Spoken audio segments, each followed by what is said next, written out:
Fox Sports. We are Baltimore. We are Wisconsin.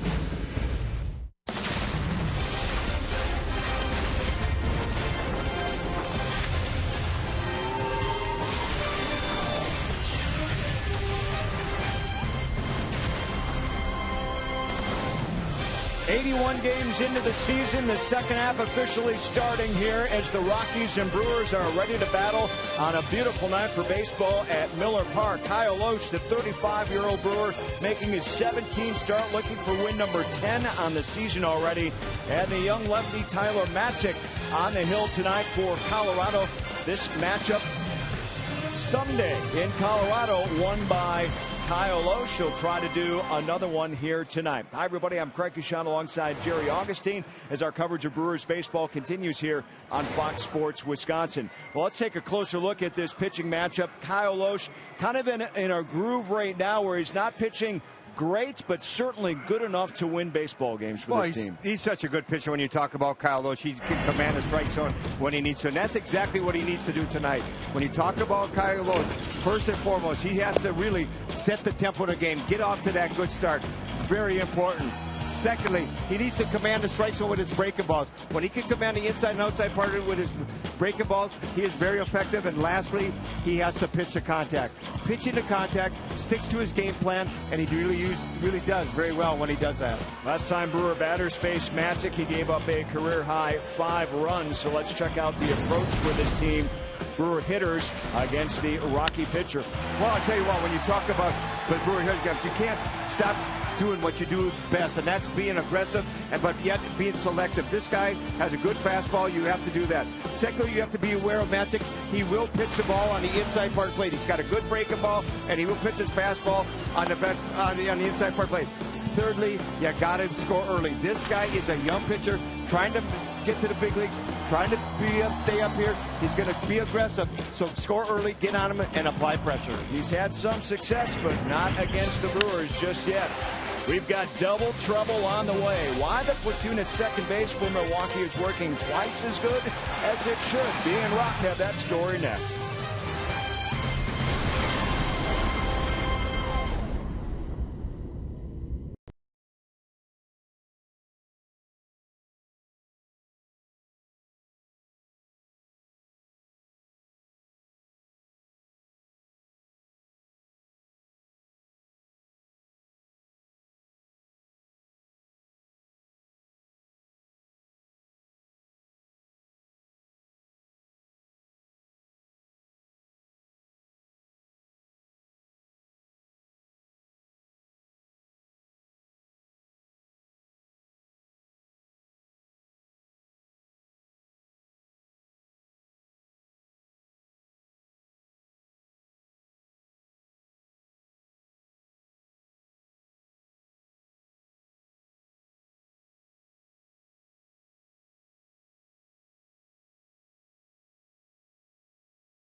Menards. Save big money on all your home improvement needs at Menards. By Miller Lite, now in the original can. It's Miller time. By Toyota, let's go places. And by Southwest Airlines. Find our fares online only at southwest.com. Big crowd filing in, coming across the Hank Aaron Bridge. Many of them coming over from Summerfest. And how about the tandem at second base? Scooter Gennett and Ricky Weeks both going deep last night. Weeks got the game started. Gennett hit a big pinch hit home run. Hi, everybody. We welcome you back from Miller Park alongside Bill Schroeder. I'm Brian Anderson. Well, the second base platoon is working out very well, and there is a lot to recommend right now with this ball club, but you got to give Ron Renicky a lot of credit. He's pushed the right buttons. You got a veteran player in Weeks who is in the lineup, and this upstart in Scooter Gennett. He's been quite a story. Yeah, not often does a platoon work, but it's been working beautifully right now. You got Scooter Gennett, who is your future at second base, a guy that's always struggled against left-handed pitching. So what do? You get some left-handers, you put Ricky Weeks in there, and he has done a fabulous job keeping himself ready. Scooter gets the majority of the playing time because the Brewers faced the majority of right-handed pitching, but Ricky Weeks has done a great job. 3 hits yesterday, doing a nice job defensively. You figure at some point, maybe not this year, but next, Scooter's going to be in there against lefties, but they're being successful because of the platoon, and the platoon's certainly working right now. And the confidence is rising for the young second baseman. You put these guys together, they are averaging at .299. You've got 9 home runs combined and 42 runs batted in. That's a lot of production from second base. All right, the Brewers trying to make it 5 in a row against Colorado. Game time coming up next on Fox Sports Wisconsin.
Potawatomi Hotel and Casino. Field looks great. All set for game 2 of this 4-game series with the Colorado Rockies. Beautiful night here, huh? 74 degrees, blue skies up above. Temperature is going to be drifting into the 60s before the game ends tonight. But for right now, the roof is open. Very pleasant here in Milwaukee. Walt Weiss and the Colorado Rockies in a bit of a free fall right now. They are 35 and 44. And here is his Associated Bank lineup. He's got Blackman, Stubbs, and Morneau at the top. Tulowitzki, Dickerson, and Rutledge in the middle. Rutledge is the only change. He's in at second base. Ryan Wheeler hit a grand slam last night. He's followed by McHenry, who catches. Tyler Matzik will round it out. And that's the lineup. Rockdad will face Kyle Loesch. Yeah, it was a grinder for Kyle his last time out against these Rockies in Colorado. was in trouble in just about every inning, but it only allowed 3 earned runs in 5 innings. And Loesch has won his last 2 decisions, including that last time out against Colorado. His first pitch of the ball game against Charlie Blackmon is fouled back, and off we go at Miller Park on a Friday night. Charlie Blackmon hit leadoff last night, had a base hit to the opposite field. The Rockies had 10 hits last night, but the Brewers had 12, and Milwaukee won 7-4. And 5 straight victories, a potential story tonight for the Brewers against Colorado. They swept them in a 3-game series at Coors Field, and then winning the opener of this 4-game series last night. Quickly 0-2 on Charlie Blackmon. Pulls that one foul in the seats. Now, yesterday, Willie Peralta joined Kyle Loesch in the 9-win club. Peralta picking up his 5th consecutive victory. Wasn't his best start. He had 1 bad inning, giving up all 4 of his runs, and all 4 of those runs on 1 swing of the bat. The grand slam by Wheeler, but Peralta now 9-5. He and Kyle Loesch a win off the major league high for victories. And a fly ball to right is how Loesch's night began. All right, check out the Brewers as they line up defensively. 5th in the National League in team fielding percentage. They have been very good as of late. Davis, Gomez, and Braun in the outfield. You got Ramirez, Segura, Weeks, and Reynolds. And Jonathan Lucroy back behind home plate tonight. Dale Scott will call the balls and strikes tonight. He's the crew chief. Dan Isonia, CB Buckner, and Tripp Gibson on the bases. And here is Drew Stubbs once again in the 2 spot in the order. Now the Rockies are without some of their big guns on the disabled list. Nolan Arenado, Carlos Gonzalez, and Michael Kadire. Willeen Rosario not in the starting lineup tonight. He left yesterday's game with a back injury. So Walt Weiss has had his hands full this year. This ball club was going along pretty well before all of the injuries struck the Rockies. Yeah, beat up offensively, and they've used 13 different starting pitchers. Dead last in the National League in team earned run average. It's been a rough go on the mound for the Rockies. Curveball banged out to Segura. Got a long throw. Speedy runner, and Stubbs is safe. It's a heck of a play by Segura, but Stubbs too fast. And he beats it out. An infield hit. Well, Segura made it close. He made a couple of great plays in yesterday's game. This time had a tough time getting a handle on it. And look at the stretch by Reynolds. That's like one of the old timer stretches right there. I didn't know he had that in him, to be honest with you. That's Cecil Cooper like right there. The full stretch. Some guys don't get up from that. Present company included. Yeah. You played a little first base in your day. Did you ever even come close? No. Now Reynolds looks like he's all right. He's an athlete. Look more like a gymnast right there as Morneau takes a ball high.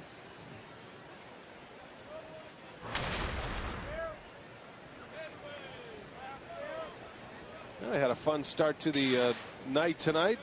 Paco Palencia throwing out the first pitch from Chivas Guadalajara.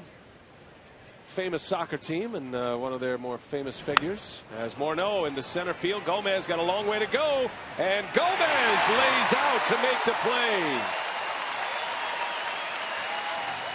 Morneau robbed of a hit by the Gold Glover Carlos Gomez. Yeah, got a great jump on that baseball. Right off the end of the bat, it froze Gomez for just a second, but the speed made up for it and made a great catch coming in. Oof, that was close. That was an awkward landing by Gomez on that shoulder. And he got it on the heel of the glove. Could have easily popped out. Gomez broke his collarbone 2 years ago on a very similar play in Arizona. But he's thumbs up. He's all right. Kyle Loesch acknowledging that terrific play. So 2 men are out. Morneau retired. Here comes Troy Tulowitzki, the National League's leading hitter, coming into play tonight.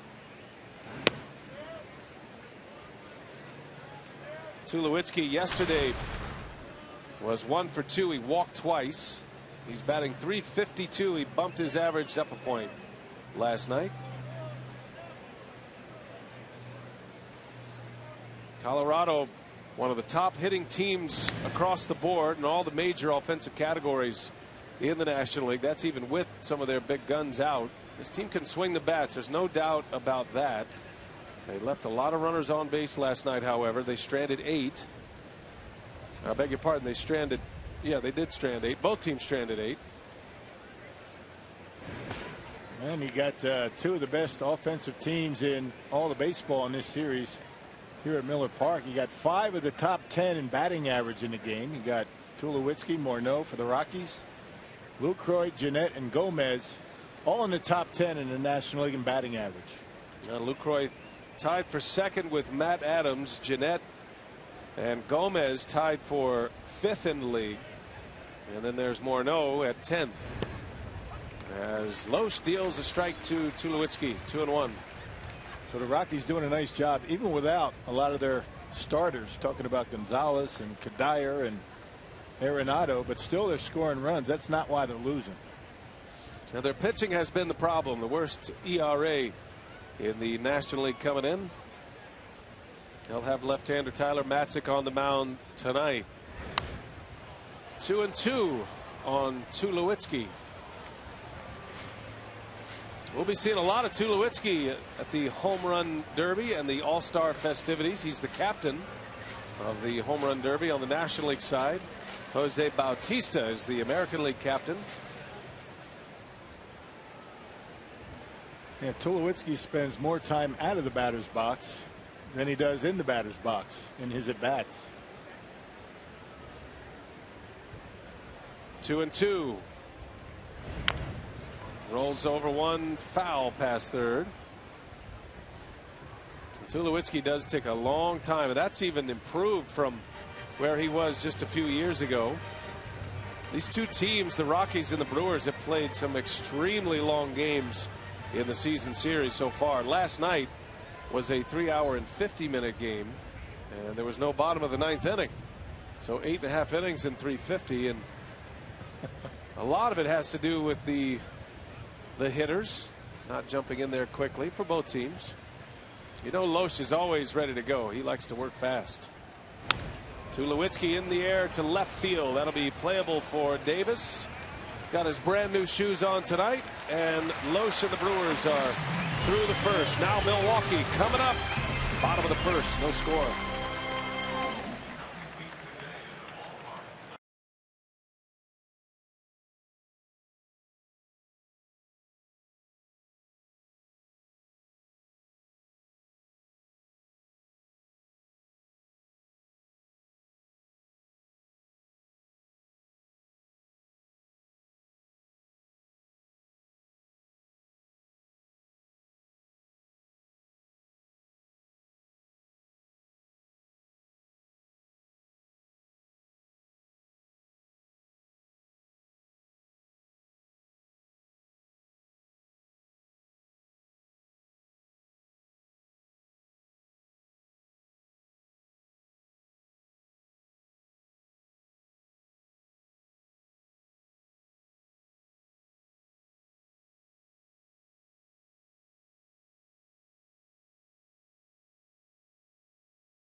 And the Rockies, game 2 of the series. Now the Rockies failed to score in the first. Got an infield hit from Stubbs. Now Ron Renicky, the first National League club to 49 wins, the best record in the NL. Here's his lineup tonight. It's brought to you by Associated Bank. It'll be Weeks, Braun, and Lucroy, followed by Gomez, Ramirez, and Davis, Mark Reynolds, Gene Segura, and Kyle Loesch. rounding out the starting 9 for Ron Renneke against left-hander Tyler Matzek. Yeah, Matzek making his second consecutive start against the Brewers. He pitched in Colorado. The Brewers beat him in that particular ball game. 1-2 and a .519 in run average for Matzek. Gives up a lot of hits. A .314 opponent batting average, and had a 5-4 record down in AAA before his call-up. Former first-round draft pick by the Colorado Rockies, the big lefty, 6'3", 210. And his 4th career major league start here tonight. Just his 2nd start on the road. Ricky Weeks swinging away at the first pitch. And he flies out to center field. Took the first pitch yesterday and hit it into the seats and left. So 1 away here in the first. And here are the Rockies defensively, courtesy of Menards. Yeah, a couple of changes from last night's starting lineup. Michael McHenry get to start behind home plate. Josh Rutledge at second base. The Rockies are 3rd in National League in turning double plays. That's a good news, bad news scenario. A lot of base runners on base when you play the Rockies, but they can turn 2. Justin Morneau over at first base has solidified things defensively over there. Here's Ryan Braun now. Braun with 2 hits and 2 walks last night. Scored a couple of runs. He was 2 for 3 at the plate last night. Has his batting average up to .284. He is one of 5 Brewers with at least 40 runs batted in. If you were with us during our Brewers Live pregame show, Rock was talking about the depth of this ball club, the balance of the lineup. There is not another major league team right now with 5 players with 40 or more runs batted in. That speaks exactly to that point. And we had Doug Melvin on last night talking about how happy he is about the balance, not just offensively. Defensively, not committing a lot of errors. Starting rotation, bullpen, it's been all good so far. First 81 games have gone pretty well for the Brewers. 49 wins, 32 losses. 17 games over 500. It's the best record after 81 games in franchise history. And the Brewers know they've got a long way to go. 81 more games in the regular season, and they're hoping this is going to be a division winning season, a playoff season that they're talking about for a while. The last time the Brewers were in the playoffs was 2011, winning the Central Division title in the National League that year. And eventually making it to the National League Championship Series, eliminated by the Cardinals that season. Brewers went a long drought without a postseason berth. Braun's been a part of both of them in the Miller Park era, 08 as the wild card team, and 2011 as division champs. Prior to that 08 team, it had been 26 years between playoff appearances. Oh, so right now, every 3 years, you make the postseason. Here we go. Take it. Well, the Brewers feel like they have not just the big league roster, but also the minor league roster and prospects to make a sustained run and be competitive for a while. That's the franchise that Mark Atanasio wanted to build and has given the resources to Doug Melvin and Gordash to build. And the owner's in the house here tonight.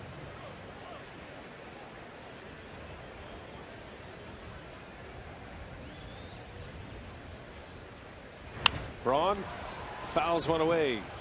And the one thing we know about these Rockies, these 2 left-handers, saw Friedrich last night, Matzek tonight, they like to pitch inside.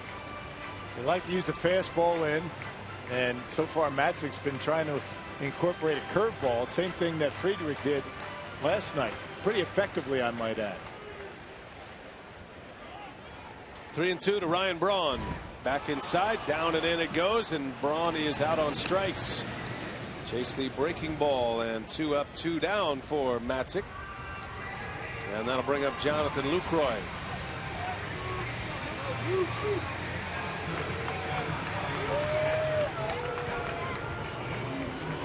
Matzek is the 3rd Rocky pitcher this year to start a game.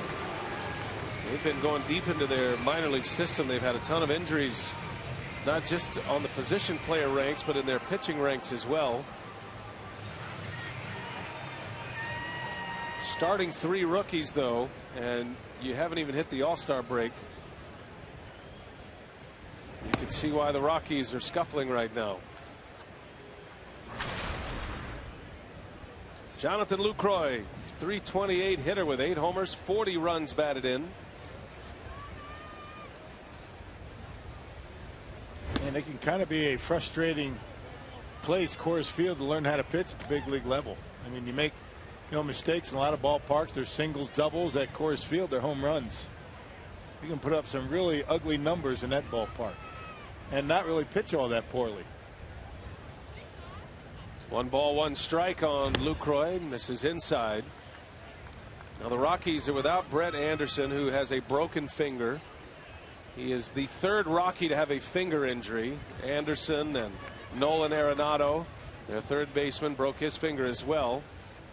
And Carlos Gonzalez actually had a tumor removed from his finger, a non-cancerous tumor. That's why Gonzalez, a perennial all-star, is on the disabled list. So the Rockies without Brad Anderson, Tyler Chatwood, who has an elbow injury. Jordan Lyles broke his hand. And Eddie Butler has shoulder inflammation. Tough for any team to weather that kind of storm in their pitching staff, especially their starting pitching ranks. Man, no kidding. I mean, 13 different pitchers already. They brought up Christian Bergman to face the Brewers last weekend, and he was hit by a shot off the bat of Ramirez and broke his hand. So it keeps getting worse. Even the replacements are getting hurt now. Yikes, that ball went right by Gomez. Oh, look where he's standing. That's about as improbable as it gets. It's like the Matrix right there. Slap foul, and watch where Gomez is. It went right in front of him. And check out the on-deck circle. He's a little bit off the on-deck circle. I think. Full count to Lucroy. In the air to center field, playable for Stubbs. And Matzik, a 1-2-3 inning with a strikeout. To the second we go, scoreless.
MIB Brew Crew.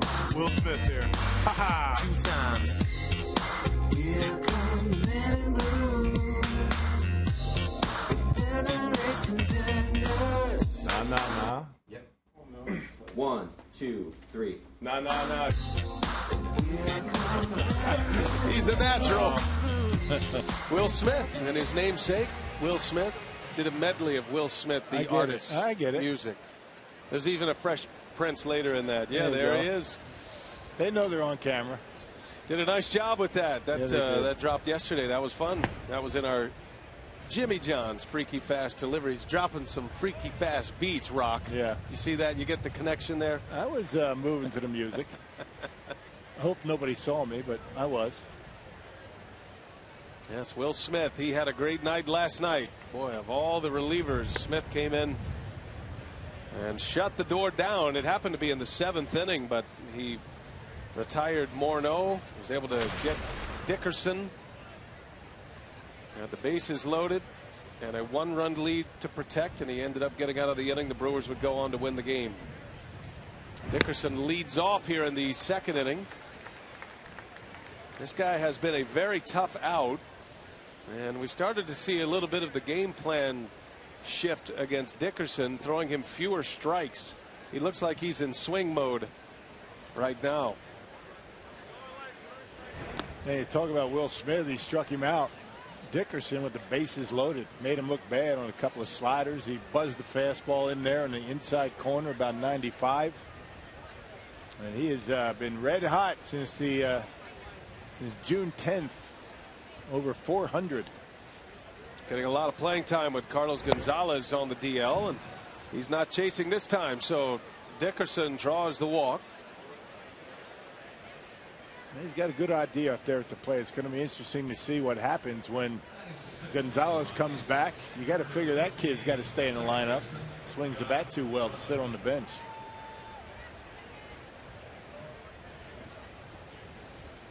So a leadoff walk by Loesch, and here is Josh Rutledge, who gets the start at second base tonight.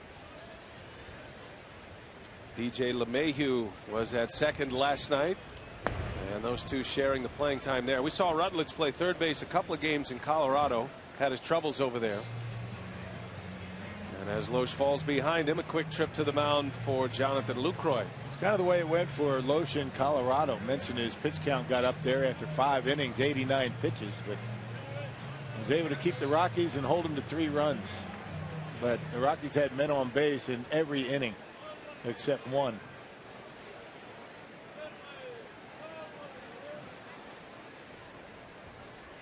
Runner takes off, swing and a miss. Lucroy's throw right on the bag in time.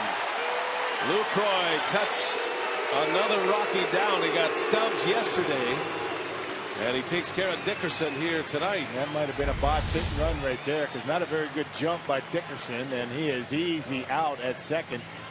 Ricky able to slap the tag on him, and he waited for him as he got there. Good throw by Lucroy.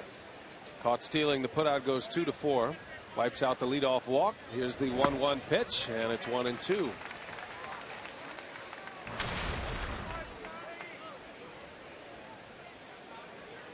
Rutledge playing in his 33rd game of the year. He is the shortstop insurance for the Rockies. Tulowitzki should go down. Rutledge is out, and 2 gone in the inning. Hey, knock your 2014 group outing out of the ballpark with group tickets starting at just $9. Miller Park is the perfect destination for your next group event, whatever your size, budget, or size. For group tickets, call 414-902-4777 or go to brewers.com/groups today. You're playing a little hurt today, aren't you? A little throat last couple of days. Yeah, you got a little throat situation going. You Doesn't hurt. Sound good and grovelly, man. Doesn't hurt, Nice. but a little bit hoarse. Yeah? You got to work to get the words out. That's nothing new, but just sounds like it's work. Now Ryan Wheeler quickly down. No balls and 2 strikes. Oh, we appreciate your effort. You got a little hot tea going, a little hot tea and lemon. So Yeah. Some can't be 100% every day, Rock. You got to play hurt. I That's mean, the right. players do. Yeah. Be no days off around No, here. I know. Promos, everything. You name it. Big money moment. I'm there.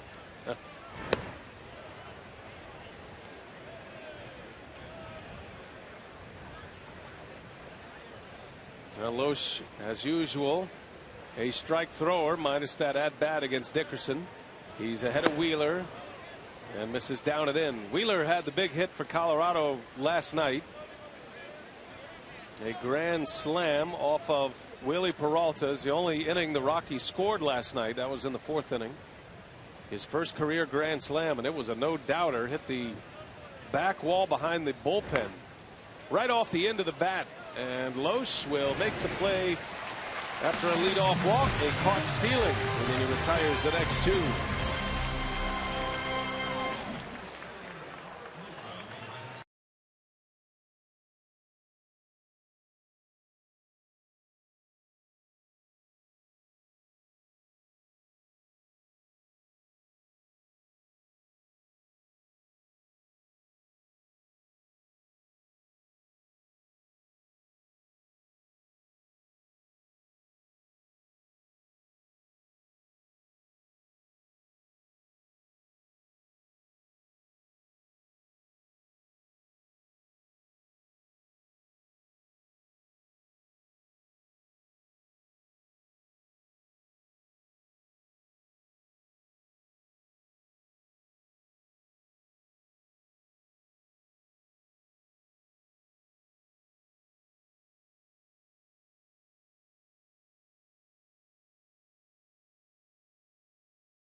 votes thus far. Brewers looking for their first hit here in our Feldco All-Star voting update. There are 8 Brewers on the list, and this is as of the latest release of voting. You've got Gomez right now a starter.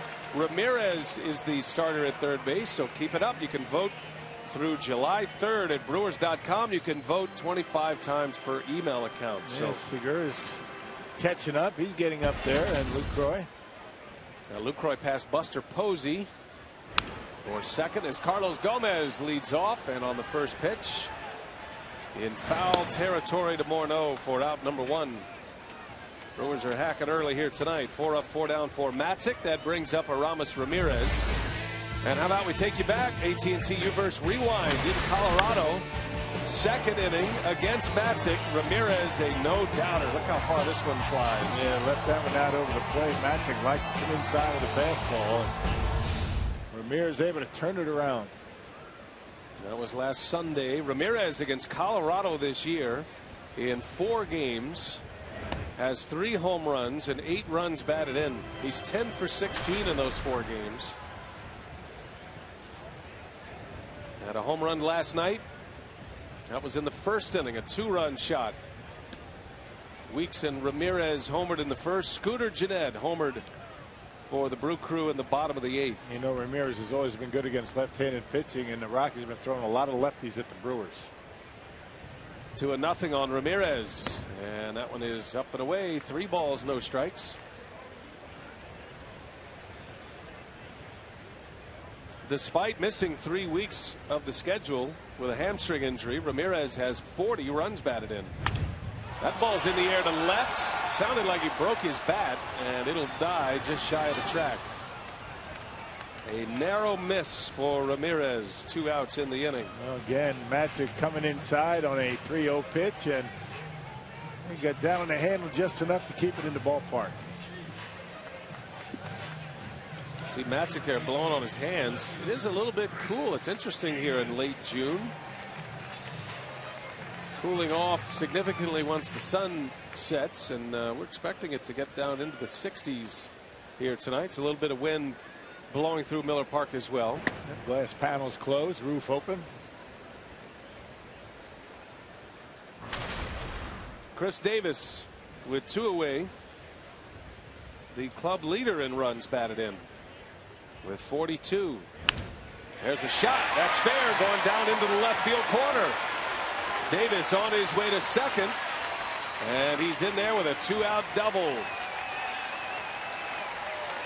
Well, stay hot, kid. Yeah, that at bat, he was coming in at 257 for a batting average.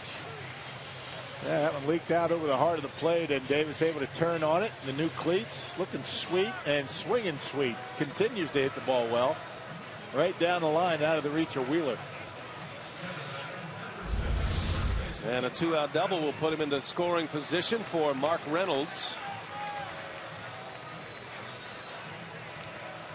Now Reynolds enjoying all of this playing time with the number of left-handed starting pitchers the Brewers have faced. Really started with the Diamondbacks and Wade Miley, and then the Brewers saw 3 lefties against Colorado in the last series, and then 3 out of 4 in this series. It's been a while for Reynolds between home runs. It's been a while for him. When he hits him in bunches. And the Brewers are waiting for one of those streaks.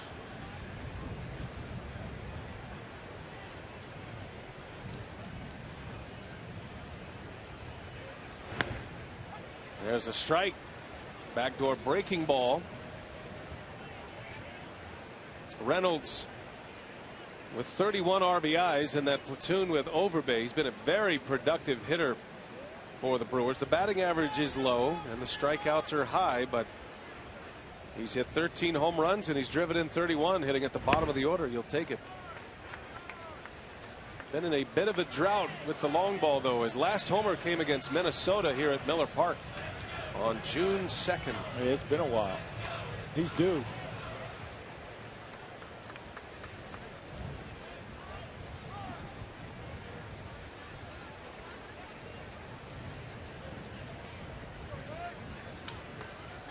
Two balls and a strike on Reynolds. Got Davis at second. Matzik delivers, and that one is low. 3-1.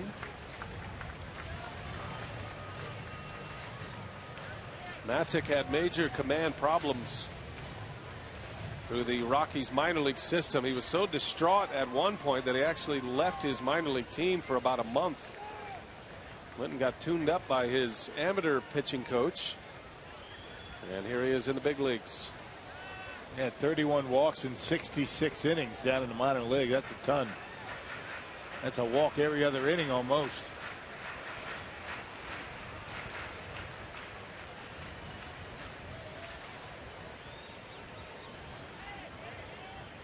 Well, the Brewers trying to strike with a 2-out run here. Matzik retiring Gomez and Ramirez. Then the double by Davis, and Reynolds fouls it back. 92 with the fastball. That was a good one to hit right there. 3-1, sitting on fastball, got one and fouled it straight back.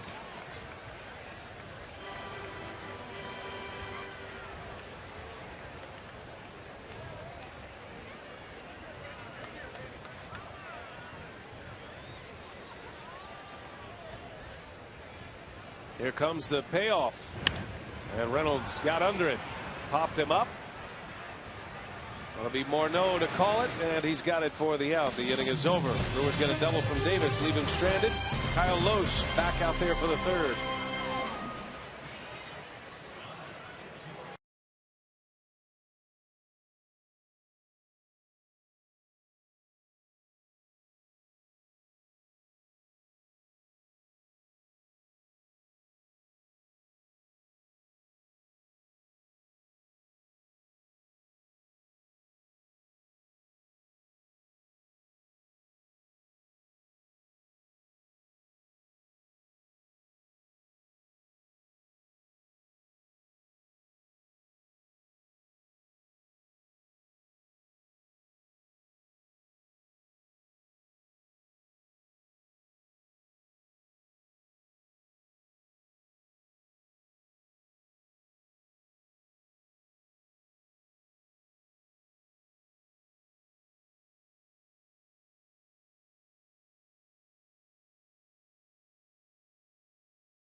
Is presented by Potawatomi Hotel and Casino. We move to the top of the third here at Miller Park, and soccer fans, save the date, because Wednesday, July 16th, Miller Park will be hosting its first ever professional soccer match. I'm joined now by Paco Palencia, World Cup star, Mexican soccer star, and also the sporting director of Chivas Guadalajara, who will be playing here at Miller Park against Swansea City. And Paco, you had the chance to throw out the first pitch here, but how much are you looking forward to this game here at Miller Park?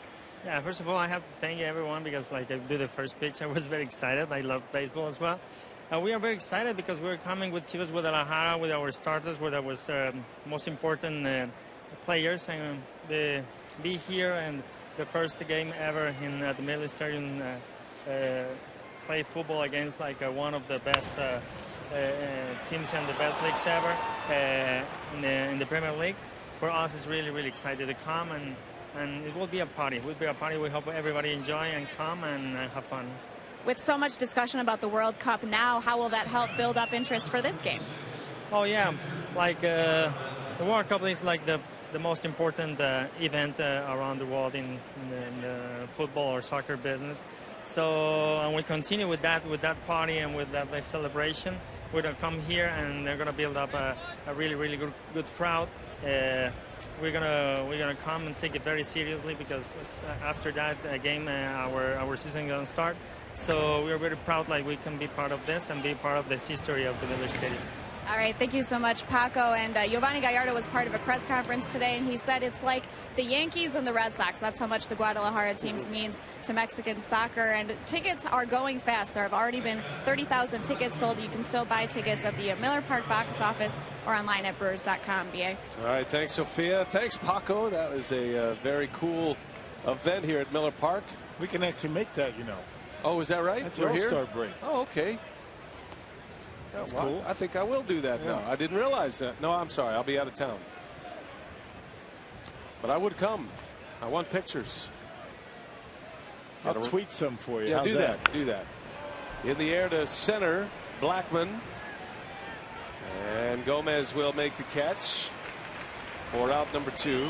One of 2 Pacos in the ballpark tonight. Hey, you got your dad here. That's right? what we call him. We call my dad Paco. He's listening in. Wave, say hey to the people, Paco. Looking good, by the way. Very camera shy. Nice job. He's cold. He's from Texas. He's freezing his tail off here. It's like he thinks it's the middle of winter. He'll get used to it. How long is he staying? He gets called Bob Uecker a lot too, by the way. He does resemble Mr. Baseball a little bit. Good to have both Pacos in the ballpark tonight. One a lot more famous than the other. 2 outs. Here's Drew Stubbs. And a strike, a breaking ball from Loesch. You taking care of Dad? You spending some money on him? Or? Yeah, we went out to Summerfest today. We hung out on the Summerfest grounds. Great fun out there today. How'd Maddie do? She did great. Yeah, my daughter performed at Summerfest. She was fantastic. As always. Good job, Maddie. All the gang from Elation did a great job. I tell you, Rock, that Summerfest, I mean, it was a picture perfect day today, first of all. It's just one of the great events in the world. Yes, it is. I mean, to be out there, and it's massive. They do a great job. It's very organized. It's clean. There's all kind of good fun going on. Great bands, great food. Yeah, some headliners out there. Yeah, I had a blast out there tonight. Stubbs a swing and a miss, and it's 1-2. Unfortunately, I had to cancel fireworks back-to-back days. Yeah, they're coming up on, I believe, Tuesday. They're going to try to do it again. It's just the weather's just been not quite good enough for it. See if Loesch can get through this third. He's got a runner at second. And down goes Stubbs. Loesch got him to swing and miss at an up fastball.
Baseball on Fox Sports Wisconsin is brought to you by Piggly Wiggly, the official supermarket of Fox Sports Wisconsin.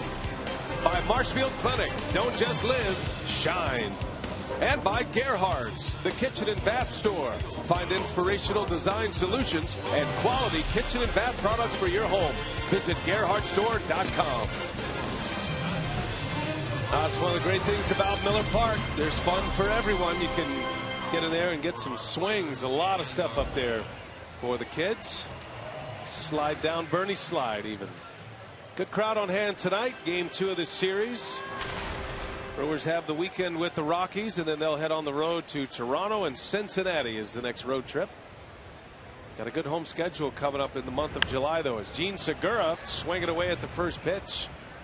And another fly ball. 1 pitch, 1 out to start the 3rd inning. All of the Brewers' outs are in the air with the exception of the Braun strikeout.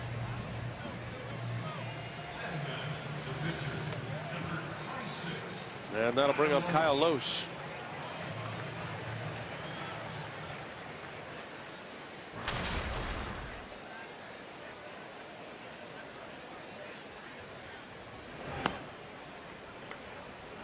Loesch has handled the bat well this year. He has 6 hits on the season. He's driven in 4 runs.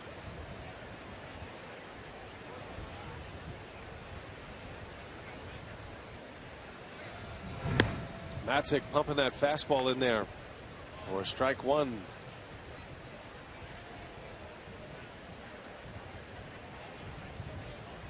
Now Loesch with those 9 wins, tied with Willie Peralta for the Brewers high. If you look at the National League wins leaders, Adam Wainwright, Alfredo Simon with 10, and there's a number of players with 9 wins.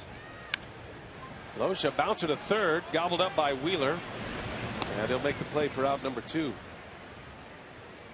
Loesch, one of those guys who might not always get hits, but he, more times than not, puts the ball in play. He leads the pitching staff in sacrifice bunts. He's got 5 of them. You don't need to get hits to help yourself. You know, advance base runners and make a pitcher work a little bit. He does everything right.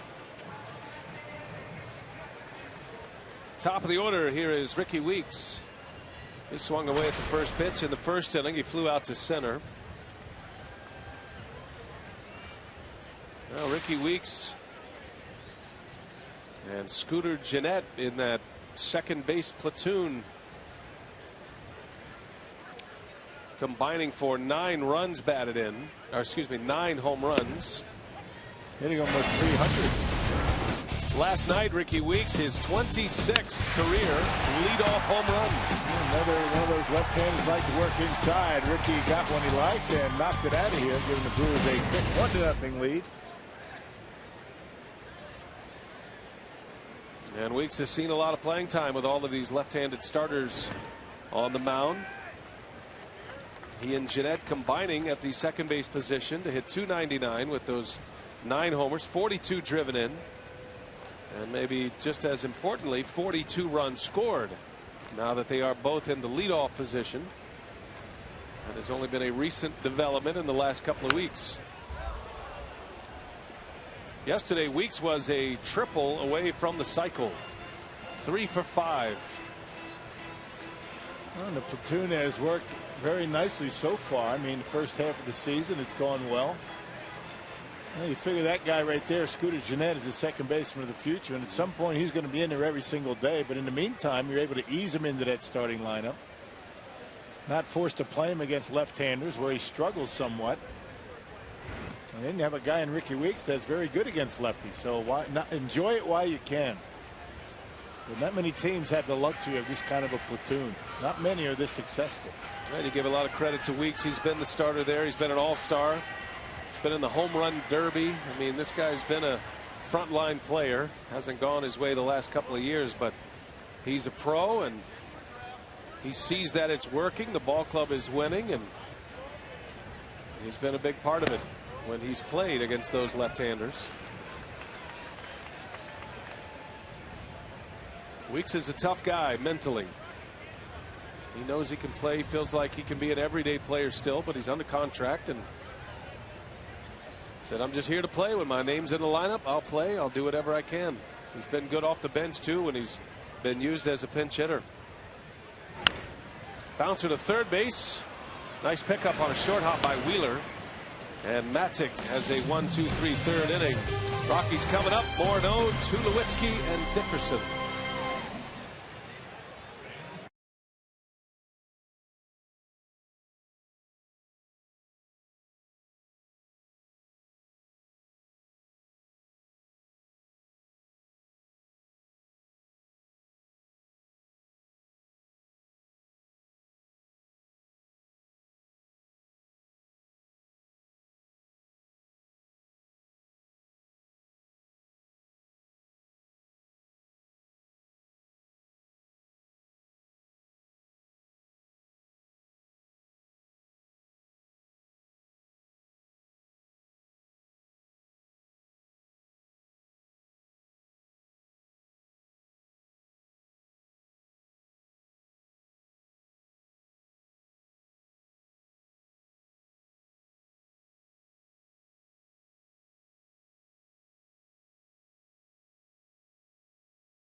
Hotel and Casino. No score as we head to the fourth inning. Our Carsoup.com trivia question: what was the nickname of the Brewers AAA affiliate based in Denver, 1987 to 1992? I know that one. I went down on rehab and played for the Denver Blanks. Well, thanks for not giving it away. Had a good time there for about a week. Would you guys play games in Denver? Mile High. Oh, you did play at Mile High. That's right. Yep. The cavernous Mile High Stadium. Big ballpark. Wow, nobody there either. Justin Morneau leads off.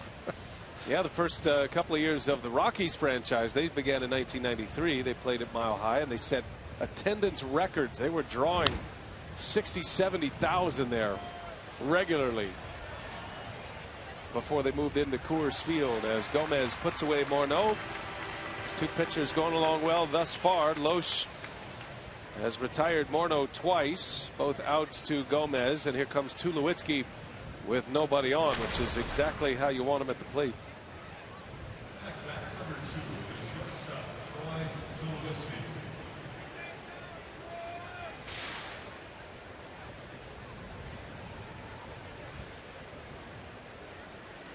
Well, not only is Tulowitzki hitting for a high batting average, but he's got the power numbers as well. That hits the bag. Hit the bag, goes down into the corner. Tulowitzki will roll into second base with a double. Had a hit yesterday, has his first of the night tonight. Double number 16 to go along with 18 home runs. Yeah, not messing around, picking on the first pitch, hits the bag. Not sure if Ramirez would have been able to get him at first base. He might have been able to keep it in the infield. Would have kept him at first, but hit the bag all the way down in the corner. A first pitch curveball. Tulowitzki bangs it down the line. So a 1-out double. And that'll bring up Corey Dickerson, who walked in the second. He was wiped off the base paths. He was trying to steal. Lucroy gunned him down.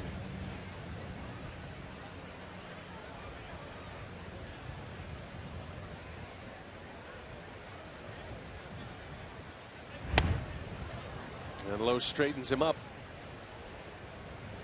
Loesch will be very careful with Dickerson. This guy's made a name for himself quickly with this Brewers pitching staff. Dickerson had 8 hits in the 3-game series in Colorado, including 2 home runs, and he missed a third home run by about 6 inches.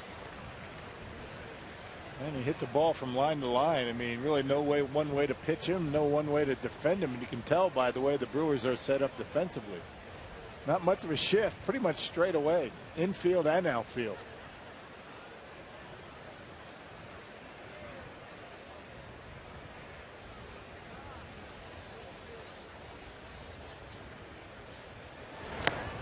Cut right through it. Once the Brewers pitchers got ahead of Dickerson yesterday, they started to make him chase a little bit, and he did chase. I think after he got that base hit off Peralta, which was a 95-mile-an-hour fastball at the shoulders, I think that raised a few eyebrows that maybe this guy's in swing mode a lot. Now, the first time up, he walked against Loesch. See if Loesch tries to get him to chase one out of the strike zone here. The 1-2 upstairs again, and he fouls it back. That was a hanger right there, right down the middle. And look what he's done with runners in scoring position, over 400. And well, he's red hot, swinging the bat well. Lig doesn't know him too well. We'll see if he can keep it up. Biggest challenge for Dickerson is where is he going to play when some of their pieces return. He's not a great outfielder, has a below average throwing arm. Carlos Gonzalez is a left fielder. He could certainly move and play any position. Kadire is their right fielder. But Dickerson is a hitter. You ask him what his best position, and scouts will tell you the left side of the batter's box. And he's proven. He's 25 years of age, out of Mississippi. And if he doesn't have a home in Colorado, he'll have one somewhere, the way he swung the bat in his first real significant playing time in the big leagues. They say he's in swing mode a lot. He proved it on that last pitch. That was up and in. Beat it right off his foot.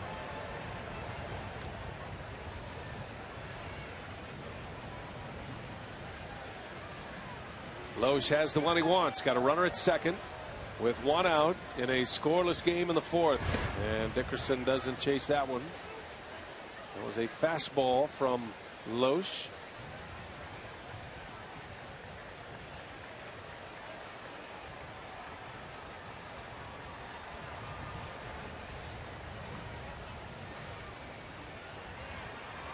Tulowitzki doubled just a moment ago, hit the bag at third, rolled down into the corner. And that one is in there, called strike three on the inside corner. So Loesch finds the sweet spot against Dickerson, and down he goes. That's the second Loesch strikeout. Yeah, this one looked like it caught plenty of the plate. And Dickerson watches it go by. Actually caught the inside corner down in the strike zone. Ordinarily, that's a pitch that left-hander likes to take a hack at, down and in. 2 outs in the inning. And here is Josh Rutledge.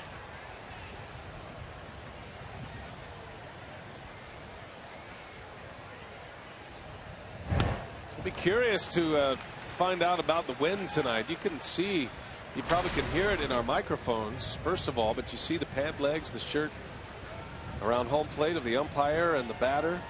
There's some serious wind whipping through Miller Park. I feel like the jet stream is out towards right. You normally don't get these kind of winds here at Miller Park. Especially when everything's closed up. How's it getting in, right?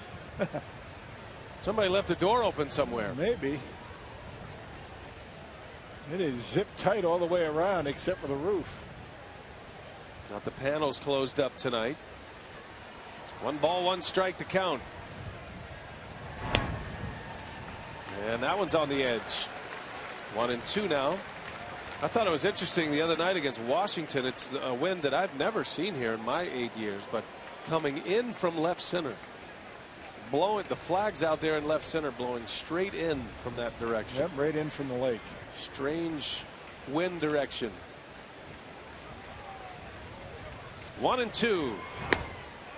Just missed out there. Not a bad idea, just to see if Rutledge would chase it.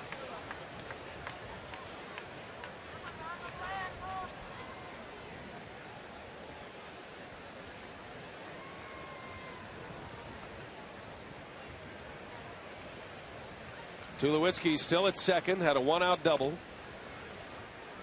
Loesch trying to get through this fourth. The 2-2 on the way. Right off the end of the bat. Got to hurry. Segura, the throw is late. And that'll be an infield hit. The second infield hit by Colorado tonight. Man, not much you can do about that. A good pitch by Loesch. Pulled the string on him, had him out in front, but he made contact. Put the bat on the baseball, give yourself a chance. Rutledge with decent speed, and Segura not able to get it there in time.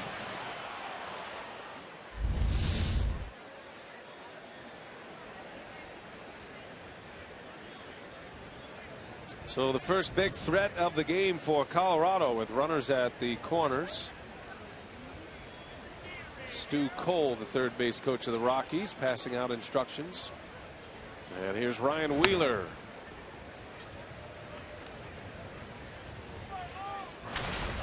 It looks like the Rockies, at least until Nolan Arenado returns, the Gold Glover, and then third base will be his job. But at this time, it's going to be Charlie Culberson and Ryan Wheeler manning third base. Wheeler in the air, shallow right center. Carlos Gomez calls it, and that will retire the side. So Loesch gives up a couple of hits, but strands two. Ryan Braun leads off.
Baseball Night in America on Fox as the Red Sox take on the Yankees. Our MLB doubleheader begins Saturday, 2:30 p.m. Central, and it'll be at 6 p.m. on Fox. Great doubleheader of baseball tomorrow. Tonight, the Yankees shutting out Boston 4-0. That game's in the 7th inning at Yankee Stadium. Toronto is the division leader in the AL East.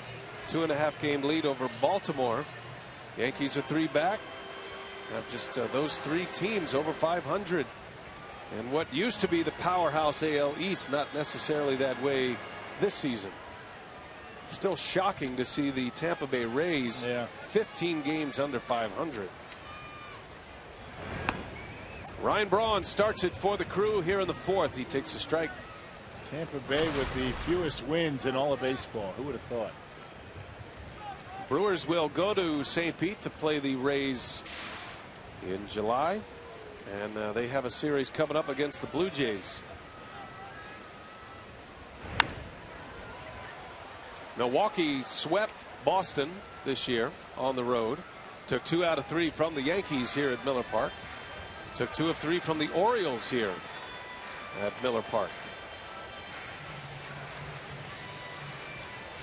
So they have had success against the American League East this season. 0-2 to Braun.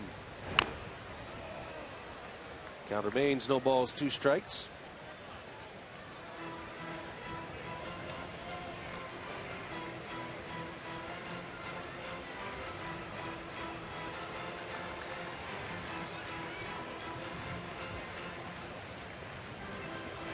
Tyler Matzik, 3 shutout innings against the hard-hitting Brewers. Just the 1 hit. That was the double by Davis. Came with 2 outs in the 2nd. And Braun strikes out again. You don't see Braun strike out twice very often, but Matzik has his number early. Yeah, same pitch, a slider down and in. It's been a problem pitch for Ryan as of late. Hey, join the Brewers for Loom Night at Miller Park Thursday, July 24th. And enjoy a special evening with your family making rainbow looms and watching the Brewers take on the Mets. Plus, the first 500 children to sign up will get a special Hank charm. Visit Brewers.com/special events for details. Well, the Crew and I went in on a little bit of a wager for Loom Night, and it involves you. Okay. What do I got to do now? We're going to bring up some of the loom utensils, some of the loom tools. How to make them, you mean? And then we'll see if you can get one finished by the time the game ends. In your spare time as you're offering your expert analysis of the game. So you're taking bets to see who is anybody going to bet that I can finish one? So far, nobody's come in with that one just yet. No, I have to agree to this. I hope you're not putting down too much money. Well, not necessarily, because if you don't agree to it, that's part of the betting. So there's a lot of folks who are saying you won't do it. And they're probably going to win. I think you're a good sport, and I think you're going to give it a try, and I think you're going to get it done. It might not be the prettiest loom we've ever seen, but it'll be finished.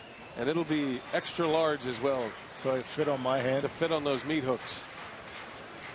Because the ones you're holding don't fit. No, these are a little tight. 2-1 to Lucroy. It's amazing the stuff you learn when you work up here. I never heard of such a thing. Well, you know, when you have teenage daughters or preteens, you know exactly what looms are. Very popular. Yeah. Yep. Got 100 of them. You got to wear them all. Did Matty make those? Did not. No, I think these were stock. Did you make them? Yeah, I made them last night. There's a base hit to right. Lucroy singles.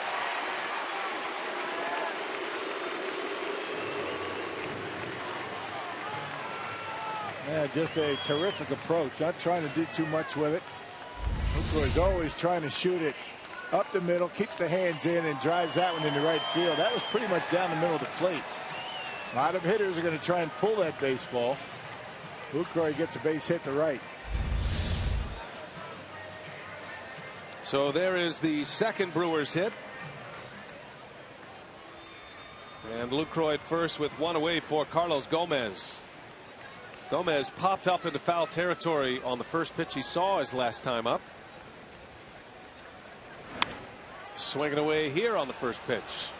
Matzek's been able to get in on his hands. Yeah, playing with danger right there, and able to get it by him twice. Popped him up first time and got in on his hands that time. He's got Gomez talking to himself. And that's his wheelhouse right there. Fastball in. Carlos had a hit yesterday as well. The Brewers had 12 hits in yesterday's game. Gomez was 1 for 4. Got a hit in his final at bat yesterday. That one jammed him too.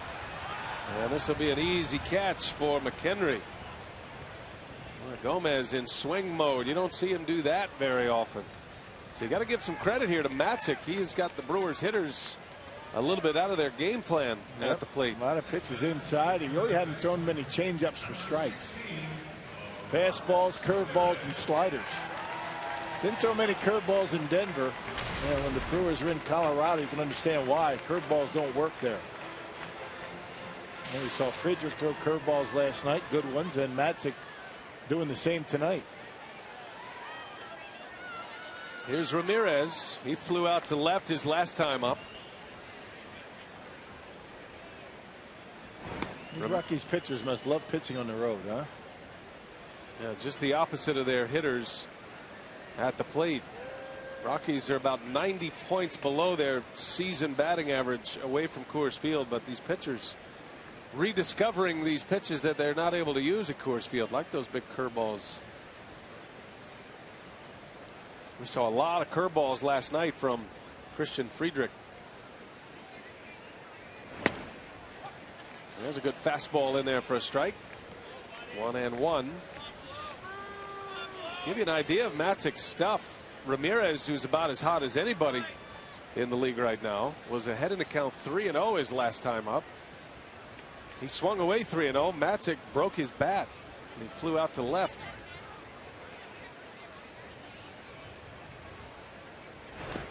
Way inside. Nice play from McHenry to keep Lucroy at first. Man, that slider, that hard slider down and in, tried to get it on the back foot literally of Ramirez. And he's got a little bit of natural cut. And talking to Johnny Nair, now that's a slider. We're talking about his fastball now. That's a natural cut to it when he throws it glove side. That's in on right-handers. It might be one of the reasons why the Brewers are getting jammed on that fastball.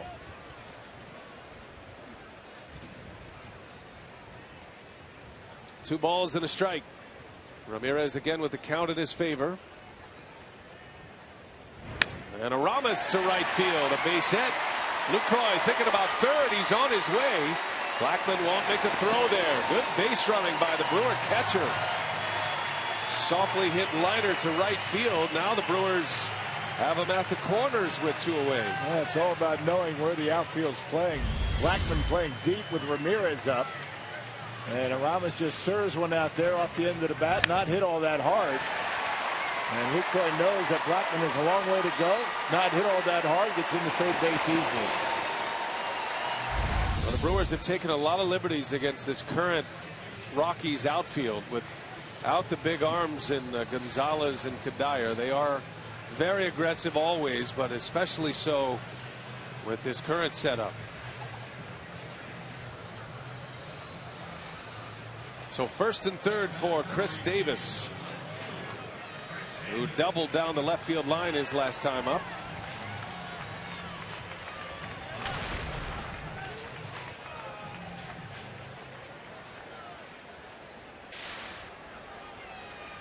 Davis, the Brewers' home run and RBI leader, coming in. Got a chance to add to it.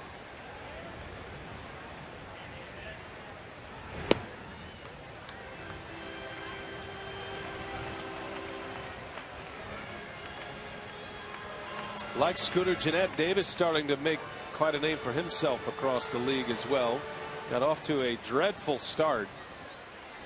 He had a great series in Boston on the road, that first road trip, but he was a scuffling hitter. He made a good point the other day. He was talking about the fact that the Brewers stuck with him, trusted him, as Davis lines one to left. Dickerson on the run, and he's got it for the out. Tough break for Chris Davis. Nice play out there by Dickerson. side retired.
No score as we head to the 5th here at Miller Park. And tonight in our Crew in the Community, the Brewers Community Foundation and the Leadership Council present the Drive for Charity right here at Miller Park, starting today through Sunday, June 29th.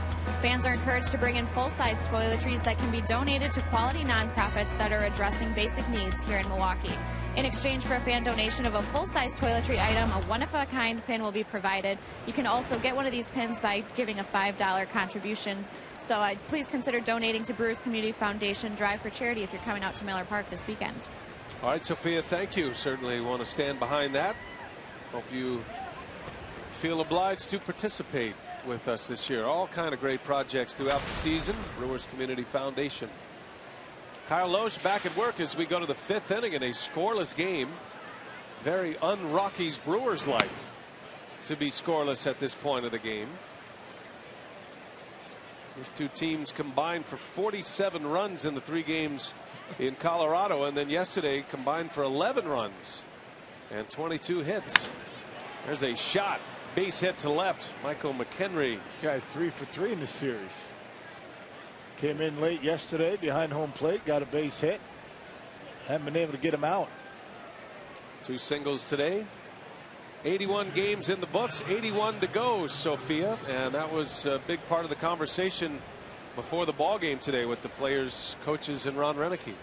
Yeah, it was. And Ron Renneke was asked the question, with how well things are going here, is this the most well-rounded team that he has had in his tenure here? And he said that it's similar to the 2011 team in that the starters and the bullpen have been so solid. But if he had to point to some differences, it would be the bench. You know, in 2011, they had experienced guys like Craig Counsell, Mark Kotze, and also just the personalities. You know, Ricky Weeks and Prince Fielder were guys who never came off the field. They had a bit of a platoon with Niger Morgan and Carlos Gomez, but he said it definitely has its similarities to the 2011 team. Yeah, Jerry Harrison, a big part of that team in 2000. Maybe Ron Renneke's maybe throwing out a wish list to Doug Melvin in those comments. That might be. I know he likes his bench as far as the right side of the infield goes, the platoon at second and first, and those two guys, or those two positions with those 4 players have played well. They've all responded pretty well. Now, the only drawback to the bench right now for the Brewers, they're not very versatile. I mean, they got guys that can only play one position. And you got Maldonado, you can throw him over at first base, but when you have Jeanette playing, Ricky can only play second base. Overbay's only a first baseman, so you'd like to have a little bit more flexibility if you live in a perfect world, to have a few more guys that can be a little bit more versatile. If only Jerry Hairston was still playing baseball, because he would be the perfect guy when he was in his prime. He played all positions, gave you great at-bats. Well, you got Herrera that can do that. I mean, not as experienced as a Jerry Hairston, but he's a guy that can throw around the infield, put him in the outfield. He's played just about everywhere, and he's really been swinging the bat well, particularly from the left side of the plate. Switch hitter. And he really is the only versatile player they have on their bench. Well, that was the question going into spring training as Lucroy trying to shake off the effects of that foul tip by Blackman. Had a pretty good piece of his catching hand right there on the wrist. Yeah, right on the bone. Well, you could see him wince. Yeah, that's right on that bone. And sometimes when you get the palm out, you get it on the meat of the wrist or the meat of the forearm. Not going to hurt too bad, but right on that bone, that's going to sting. Trying to stretch it out. That's why it is amazing that Lucroy's been able to hit .328 this year. It's amazing. Yep. Getting beat up behind the plate like he does, like every catcher does. No balls, 2 strikes. Blackman lays off. Yeah, when you get drilled like that on the arm, that affects you swinging the bat. There's no doubt. It goes a little bit numb. It's going to be sore for a couple of days, and you don't see any athletic trainers running out there either. No, everybody else laughing in the dugout. Oh, he's a catcher. Oh, he got hit again. It's his fault for wanting to play there in the first place. The tools of brilliance. Greg Brock used to stand out there at first base. You get dinged like that. He'd have his glove in front of his face. You could just see his shoulders going up and down. And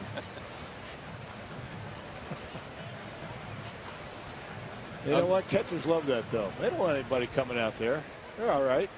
I love that story. I won't tell you who told me the story, but when Brett Lawrie was signed by the Brewers, he was going to be a catcher. There's a shot. Reynolds has it. Go to second for one. Segura's return is in time. Beautiful double play. It goes 3-6-3. Tough guy to double up, the speedy Charlie Blackman, but that ends the inning. Reynolds continues to impress with the glove. The toughest of them all. And 2 outs, 1 swing of the bat sends the Brewers to the plate.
The bottom of the 5th inning. Brew Crew coming up, and it'll be Mark Reynolds to start it, followed by Segura, then Loesch. Our Carsu.com trivia question: what was the nickname of the Brewers AAA affiliate based in Denver, 87 to 92? And if you said the Zephyrs, you would be correct. Tell them what they've won, Rock. Well, they won an explanation of why I said I was on rehab in Denver. Oh, what kind of rehab were you on in Denver? Elbow problems. Yeah, that was the only rehab I had to go on. So, yeah. Was on the disabled list for a bad elbow. Went down to Denver to rehab that elbow to get ready and playing for him. So it's not the rehab that everybody talks about these days. Ah. All right. Good to know. And that preceded the Colorado Rockies. Successful AAA market. Entered into the big leagues with the Florida Marlins at the time in 1993. Our producer Brad Weimer wanted me to make sure I cleared that up. Oh, for I see. You know, he's the only one that thinks that way. But it's interesting he would think that way. He's just trying to look out for your best interest. I appreciate it. Reynolds leading the way here in the 5th. Fouls it back, and it's 2-1. Tonight's game being produced by Brad Weimer, directed by Mark Vittorio. Dave Trout doing whatever he does in the truck. A great crew here at Fox Sports Wisconsin at Miller Park. Always great to see them. Talented technicians behind those cameras and behind the microphones. Talking about us? No, the other folks. Talking about behind the microphone. Talent's in the truck. Oh, the audio Not folks. our microphones. I get you. The microphones down there that allow you to hear the game. Definitely not us. We're bringing this whole ship down, man. Reynolds grounds out for the first out of the inning. A lot of things we got to clear up here. You know? It's like one of those nights. He left some, yeah, you've left some things open-ended.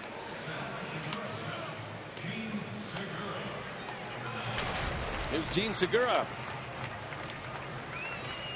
On the first pitch he saw in the 3rd, he flew out to left. Brewers trying to break through here. They had runners at the corners, but with 2 outs last inning. Yeah, Davis hit it well, but a nice catch out there by Dickerson kept the Brewers off the board. And a little jam shot that is foul. Not by much. Some serious spin on it. Matzek has consistently been able to get in on the hands of the right-handed hitters tonight. He's got a couple of strikeouts, both coming against Ryan Braun.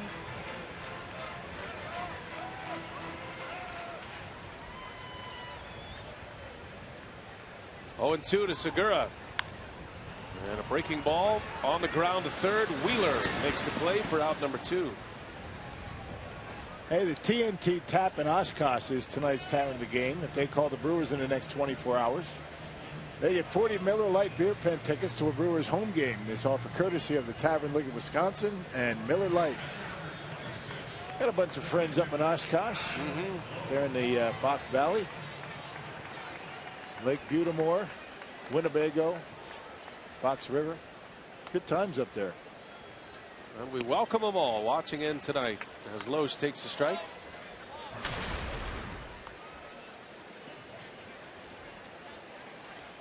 Matzek working quickly.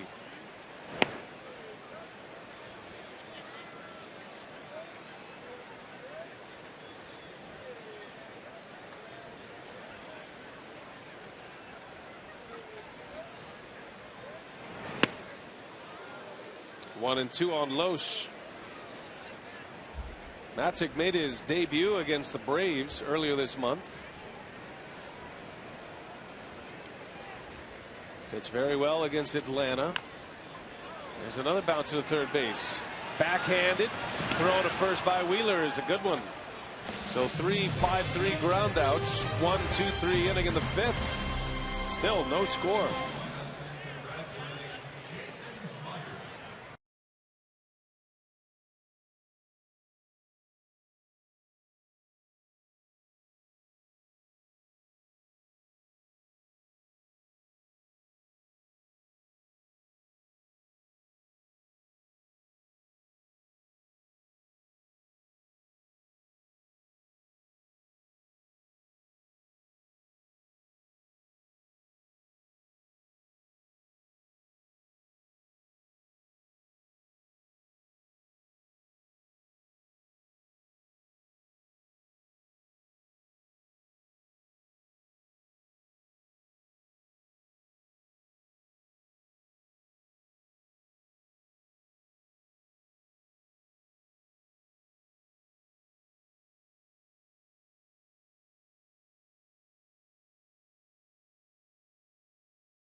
Brewers baseball on Fox Sports Wisconsin is brought to you by Southwest Airlines. Find our fares online only at southwest.com. By the Wisconsin Lottery, reminding you to please play responsibly. And by Miller Lite, now in the original can, it's Miller time. Sun setting, Milwaukee, Wisconsin. Beautiful Miller Park standing tall here. No score as we go to the 6th inning. Well, it's now time for you to tweet your photo using hashtag WisFanPhoto for a chance to have it shown in an upcoming broadcast. It's all brought to you by AT&T. Now the roof is open on a beautiful summer night in Milwaukee. Kyle Loesch and Tyler Matzik hooked up in a dandy so far. Scoreless game. 6th inning. Loesch back to work facing Drew Stubbs, Justin Morneau, and Troy Tulowitzki. Tough part of the order for the Rockies. 3rd time through the batting order against Loesch.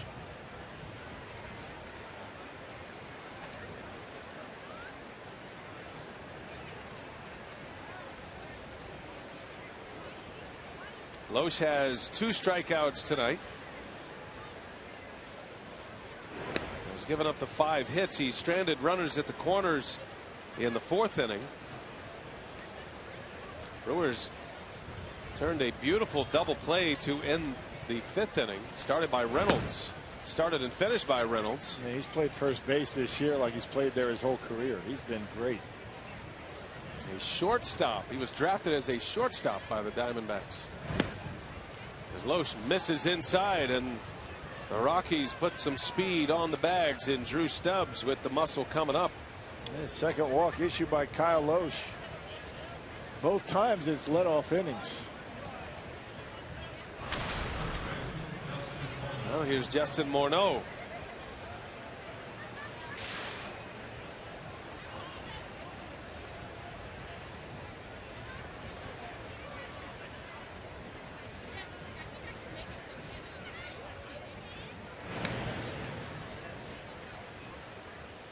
Stubbs was thrown out trying to steal a base yesterday. First time he'd been caught all year. Let's see how anxious he is to run with Morneau at the plate.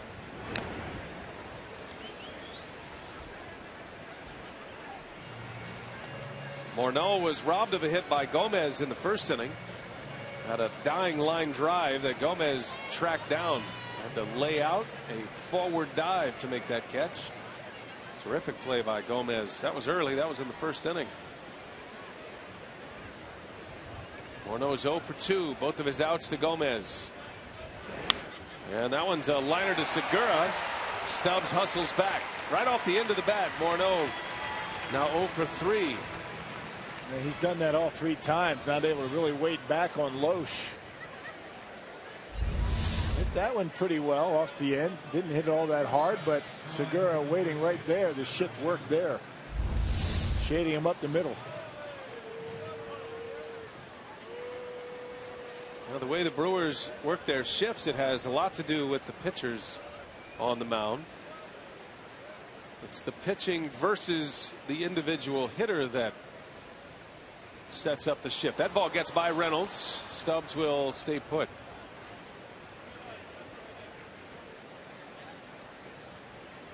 And it looked like Stubbs was leaning right there. Loesch is very good holding runners. That's a big part of his game as well. We talk about all the things he does as a pitcher other than just throwing the various pitches. Fields his position, holds runners. Controls that running game. He knows it's very important because he's a ground ball pitcher. Slow roller to short. Segura's only play is first, and Tulowitzki is out. So a big bat retired. Stubbs does advance to 2nd base, but 2 men are out now on the 6th. That ground ball pitcher is always very conscious of holding runners at first to be able to keep that double play alive. Fly ball pitchers, not so much. Not always. Ground ball pitchers usually feel the position extremely well also. And you know there's going to be a lot of balls put in play against Loesch. And that was the big transition in his game when he got to St. Louis under the tutelage of Dave Duncan.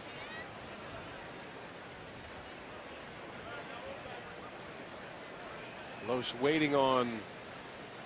I believe that's a beach ball got loose in right field. They got it cleaned up quickly. And Loesch to work. 2 outs. Corey Dickerson at the plate. Dickerson was at the plate with a runner at second in the 4th inning. Struck out. Oh, swinging away at a big curveball. It almost wiped out Jonathan Lucroy with the follow through. Yikes. That might have done some damage there. Yeah. This is a full-blown hack right here. Lucroy shifting over and just goes over the top of his head. Shifting over, comes up a little bit, and that didn't miss him by much. Yeah, fortunate. Probably has no idea.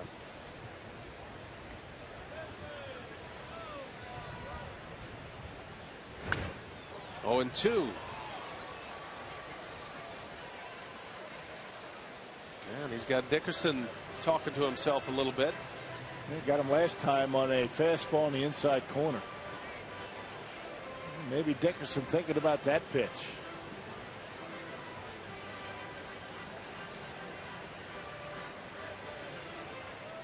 And Loesch doesn't give the hitters a whole lot of time to go through the mental Rolodex. He's ready to work. No balls, 2 strikes. Tried to backdoor him with a breaking ball. 1 and 2.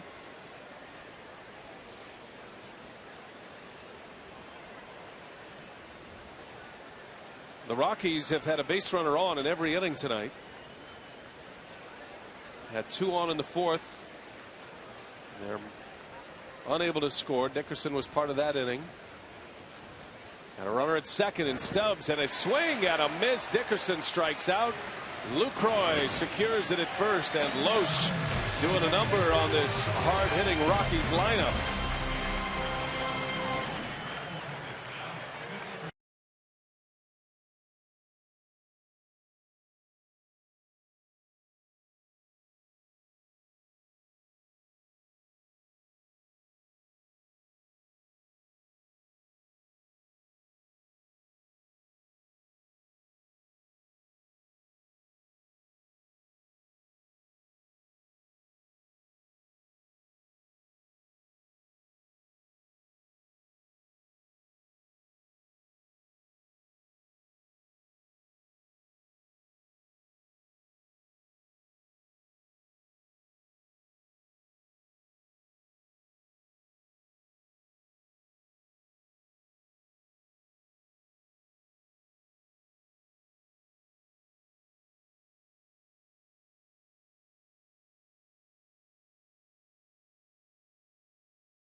On Fox Sports Wisconsin, and brought to you by Potawatomi Hotel and Casino. We move to the bottom of the 6th inning, and we are pleased to be joined by the owners, Mark and Debbie Atanasio. I like you guys sitting down there in your spot. That's great. We don't want to shake things up. We're ready for a rally here, and great to visit with you guys. Beautiful night here in Milwaukee. Summerfest is going on. What are your thoughts as you look around this ballpark, Mark, and see a nice crowd and a good ball game so far? Just saying to one of our guests here from Manpower that who moved here from the Far East, and he said he just can't believe how nice it is here. I said, yeah, Debbie and I have felt that for 10 years now. It's just no better way to spend a summer evening. Well, we'll get Ricky Weeks in here, get started here in the bottom of the 6th. The Brewers with just 3 hits. And Weeks takes a ball. Well, Debbie, I want to ask you first. Tomorrow, I understand you're going to be involved in a check presentation on the field, $300,000. Is that right? Yep. Going to the Brewers Community Foundation. Give us the details on that. Well, that money is for Sojourner Family Peace Center, and they have embarked on a very ambitious capital campaign to raise money for a new domestic violence shelter. Okay. Ricky Weeks lines one in the gap in left center and on his way to second. So Weeks responds quickly, a leadoff double here in the 6th inning.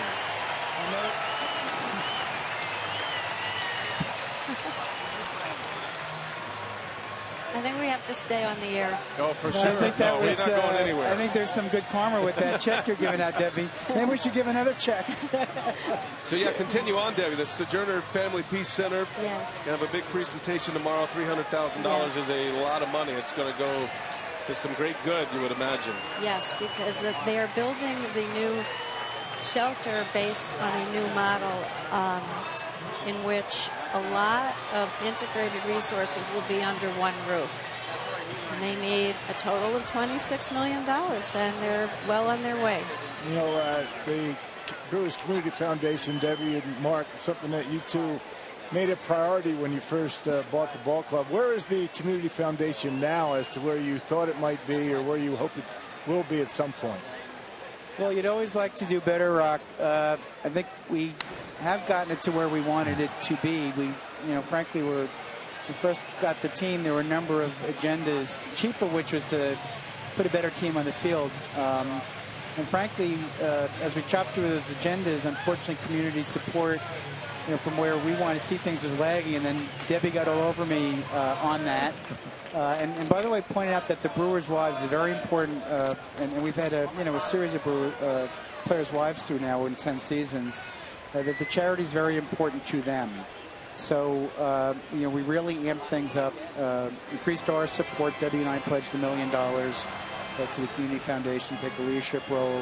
And over the years now, the last 4 or 5 years, I think we've given out money to 200+ local organizations. And I also mentioned Cecilia Gore done a great job leading the foundation and their efforts in the community. Yeah. Visiting with Mark and Debbie Atanasio with Weeks at second, Ryan Braun at the plate.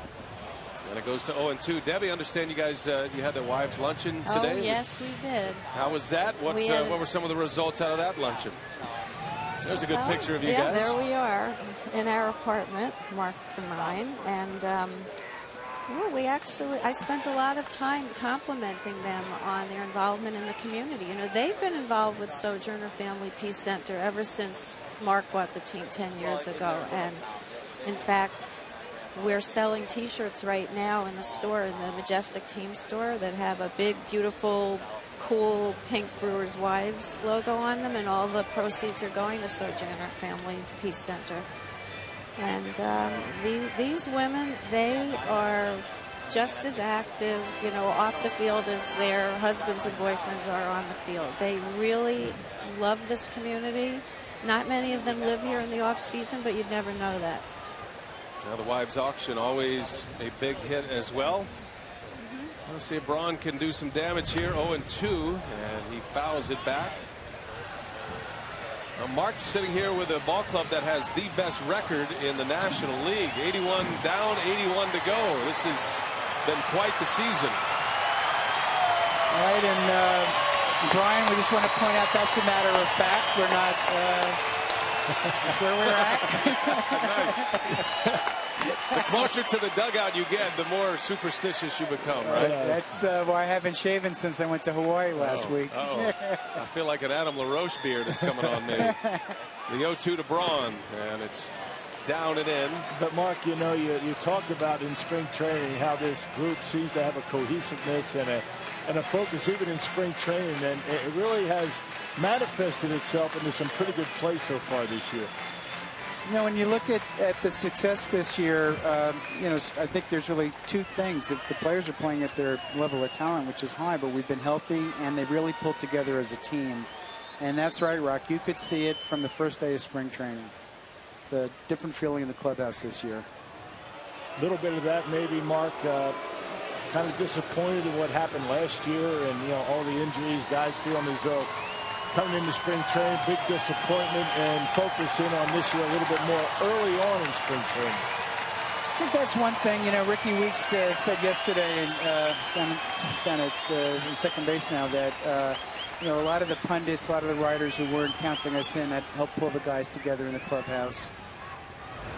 And it also mentioned that you know, this spring, having Kyle Loesch there the whole spring, Frankie Rodriguez there the whole spring, you know, adding Lyle Overbay and Mark Reynolds at first base, who brought, you know, some veteran leadership, and adding Matt Garza to the group of veterans we had. It was a different core group of guys who pulled together and got on a different mission than maybe the prior year. 2-2 to Braun, a bouncer to second. Rutledge will make the play, but a productive out for Braun. Weeks advancing to third with one away. Braun is 0 for 3, and here comes Jonathan Lucroy now with a chance to put the Brewers on the board. We're visiting with Mark and Debbie at Anasio. A lot going on the community front, and of course you guys have the great seats down there. We can't take you out of your seats. Mark, I'm curious, Mark, does Debbie bark at the umpires much during the games? No. She's pretty quiet. How about you? You know, I think maybe in 10 years. I remember once I just got a little uptight back when Ed Yost and Del Swain were on the bench, and I barked, and I had never done that. They could hear me in the dugout and said, "Gee, guys, I'm sorry about that." I said, "No, we liked hearing that." That's good. Somebody else for a change. Yeah. How's everything been at home? You guys watch the games at home. A lot of close games. It's got to be a little bit nail biting out there, huh? It's almost unbearable. Every meal we're in front of the TV. And then, of course, we switch our seats depending on how things are doing. Last night we had some guests who were a little older, so they were in the suite, and we set our position in the suite, and it worked. We got runs and tack-on runs we're looking for in the 8th inning. Have you guys been in those seats for this whole game? Right in the current configuration? Yes, except we did run up. I moved over one seat. Okay, yeah. Well, that's right. We did move over, but no runs here. You're going to have to mix it up a little bit. No, we're back in our spot here. I think we'll be okay now. They got the infield in. Lucroy at the plate. And Weeks at third base. And Lucroy a bouncer. And it's past Tulowitzki. Here comes Ricky Weeks. And the Brewers are finally on the board. And the drawn-in infield allows the hit to clear. Lucroy puts the Brewers on top. Good fundamental baseball. Double, get him over, get him in. And Jonathan Lucroy just continues to put together one good bat after another. The infield drawn in out of the reach of Tulowitzki. And the Brewers take a lead here in the 6th inning. RBI number 41 for Lucroy, has 2 hits tonight. Bumps his batting average up to .331 now. Second in the league behind Tulowitzki. And the seats paid off for the ownership down there. We're staying on the air. Yes. Stay That's put. what I was going to say. You're not going to be able to get us off the air now. Gomez swings and skies this one to right. Carlos is retired. 2 outs in the inning. Yeah, those mics are always open for you guys. You know, this is your air, so you come on whenever you like. Anytime you feel like you need a rally. I'm not that comfortable doing this, but I wanted to for Sojourner Family Peace Center, so you know how important that is to me. Yep, and we're going to get behind that, and of course, have a lot to talk about with the Brewers Community Foundation each and every night. Debbie with the Wives Luncheon earlier today. The Wives Auction has been a big hit. The wives auction are with the baskets with their husband's favorite things. Is that what we're talking about? Yes. Right, yeah. Well, I made one for Mark. And this is the first year I've done that. And I think it has the highest bid at the moment. Can you share what's in there? Yeah, what's in the basket? Well, I think probably the most attractive item is 4 seats right in this area in the owner's box at to a game that we will mutually determine with the winner. And we've got a wild card hat with its tag on from 2008, which hard to get. Yeah, it's quite rare. Some good Italian wine. Yes. Well, there are a lot of Italian items in there. Pasta, wine, spaghetti sauce, Godfather DVD, lemon oil. We do have a Godfather DVD, yes, right? we do. We have the trilogy. Trilogy. Yes. Very nice. Well, I could see why that'd be the highest bid. So how do you get that on Brewers.com? Yes. How do you get, Yep. Brewers.com and wives charity auction. A lot of great items out there. And a Mark Attanasio game-used autograph ball. Ramirez strikes out, and that will end the inning. Well, great job, Attanasios, as usual, delivering with big runs. Go Brewers. We'll continue to promote Brewers Community Foundation and the Sojourner Family Peace Center. Thank you. That's good.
Security when you're Jonathan Lucroy and you drive in a run with the owners on the headsets during an in-game interview, and our Southwest Airlines non-stoppable play. Lucroy bangs one up the middle. Ricky Week scores.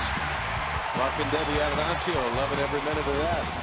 And the Brewers finally have the lead 1-0 here. Lucroy driving in his 41st RBI of the year. He's something else, isn't he? What a year he's having.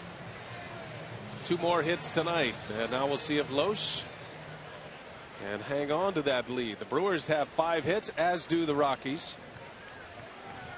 Bottom of the order coming up for Colorado. Josh Rutledge will lead off. He's batting 6th in this lineup. 6, 7, and 8. Anybody gets on, we'll see the pitcher spot, and you probably see a pinch hitter at that point. Now they do good work, Mark and Debbie, and wanted to come on and promote the Sojourner Family Peace Center, and we're happy to open up the space to do it. $300,000 in support of that foundation, and they've got a long way to go, so we wish them the best.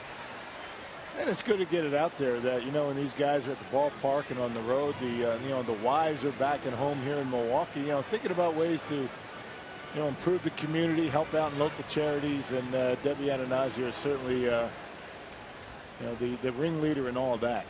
It all starts from the top, you know. Yep. Trickle down, the players get involved. Ownership, you know, the front office. Brewers do a great job getting involved in the community. Yeah, Loesch is one of those guys at the forefront on the community efforts as well. I've always been impressed with his willing to give his time. There's a liner to left, and Davis is going to have to play that one off the wall. Josh Rutledge into second base with a leadoff double. So just like that, Colorado puts the tying run on base and in scoring position. Yeah, Rutledge picked on a hanging slider and knocked it, you know, off the wall in the left center. Yeah, one of the few mistakes that Kyle's made tonight.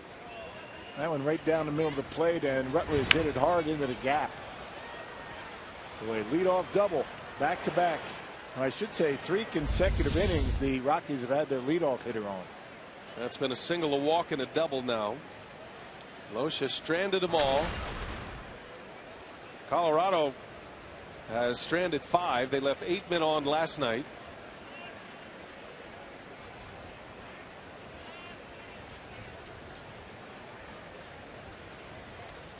Ryan Wheeler at the plate.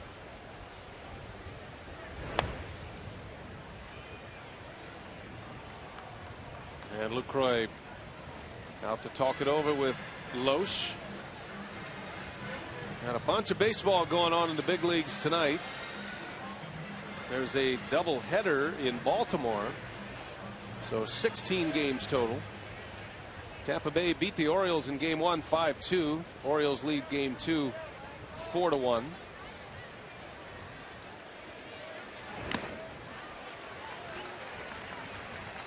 The next Brewers opponent, the Toronto Blue Jays. First place Toronto Blue Jays. They are trailing the White Sox 5-3, bottom of the 9th inning in Toronto.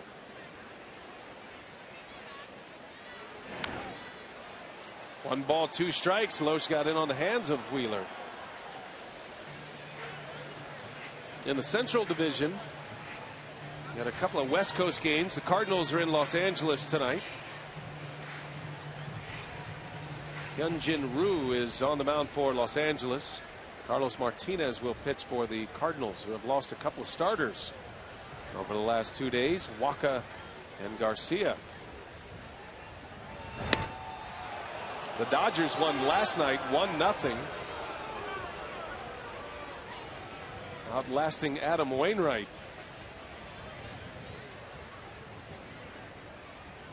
And that sent the Brewers up 5.5 over the Cardinals in the Central Division. 2-2 to Wheeler. Another one in on his hands. And Cubs won today, beat the Nationals 7-2. Well, the Cubs and Nationals played yesterday as well. Washington lost yesterday. So they dropped 3 in a row now after they won the first 2 games here in Milwaukee. A streaky team, the Nationals. We said that when the series started, and that trend has continued. 2-2 to Wheeler. Rutledge at second. Full count. Cincinnati will be in San Francisco later tonight. Reds will be facing Madison Bumgarner, who's been terrific this year, but Cincinnati counters with Johnny Cueto, who's also been terrific. Into left field, that's down, a base hit. Rutledge will be held around third. And a 2-strike single by Ryan Wheeler. A good piece of hitting by Wheeler on a pitch that was on the outside corner, and just dumps it into left field. Didn't try and pull it.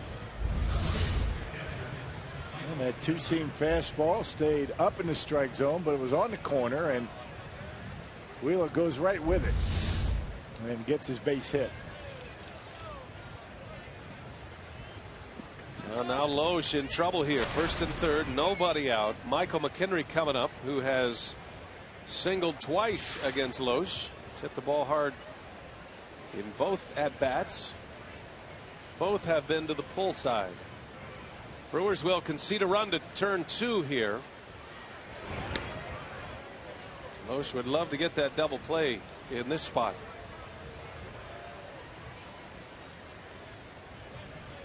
Brewers just took the lead on a Lucroy RBI single after Weeks had doubled to start the inning.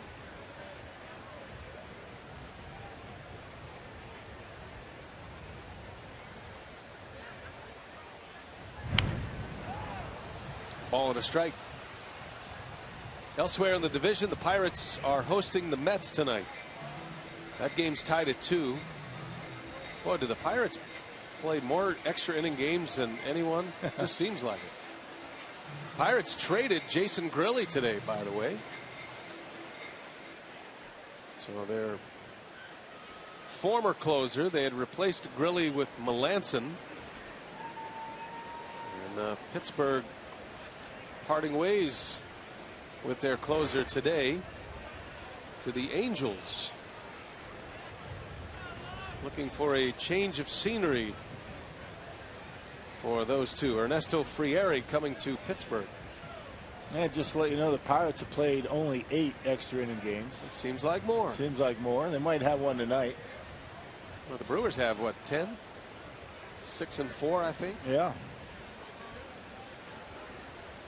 2-1 to McHenry. Swing and a miss. 2-2.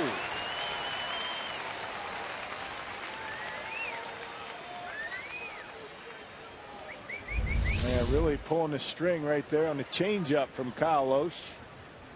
Outer half and had McHenry way out in front. Well, Loesch isn't a big strikeout pitcher, but he could use one here. 2-2. McHenry at the plate. The Rockies catcher. And a little tapper. Loesch backhands it. Scares the runner back and makes the play. Those are part of the intangibles Kyle Loesch brings, as Rock was talking about earlier. Boy, he pounced on that ball. Yeah, he puts himself in good position after his follow through. Check it out. I mean, squares his shoulders. And by doing that, you can go either way pretty quickly. And able to make the play easily on McHenry at first. Another changeup got him out in front. Well, that play is going to force the hand of Walt Weiss. His pitcher Matzik was due up.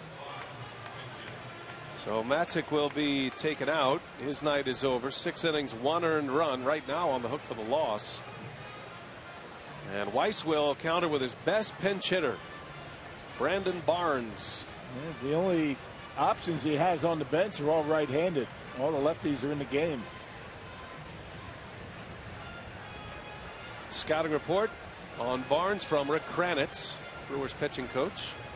Yeah, Barnes pinch hit last night and struck out. That was in the 8th inning. The right-hander is Rob Wooten. Zach Duke, the lefty. But for now, this is Loesch's inning. So 1 gone, runners at 2nd and 3rd now. And Brandon Barnes coming up. He's been the Rockies' best pinch hitter. 10 hits this year off the bench. He's 10 for 31. We saw him last night. Was retired. And now the Brewers forced to bring their infield in. We got a tight one, a rare pitcher's duel between the Brewers and the Rockies tonight. As Barnes up there hacking. Yeah, that pitch about neck high right there. Talking about coming off the bench in swing mode. Did the same thing last night, and the Brewers were on it. They did their homework. Yeah, Kinsler struck him out last night, caught him looking.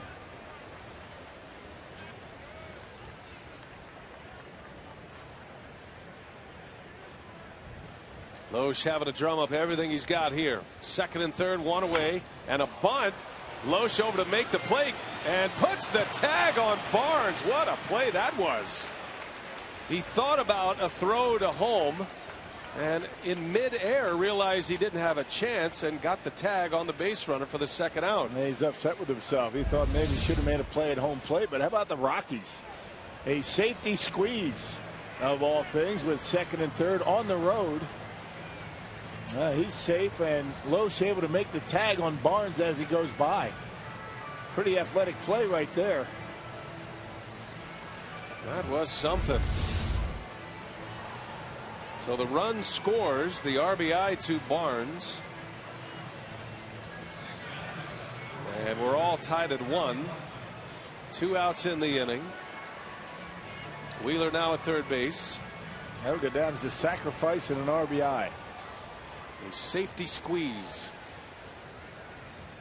Interesting call there, huh? Yeah, I wonder if it was. I'd love to hear Weiss after the game if that was a call or if Barnes did that on his own. Yeah, I can't imagine the guy doing that on his own in that spot.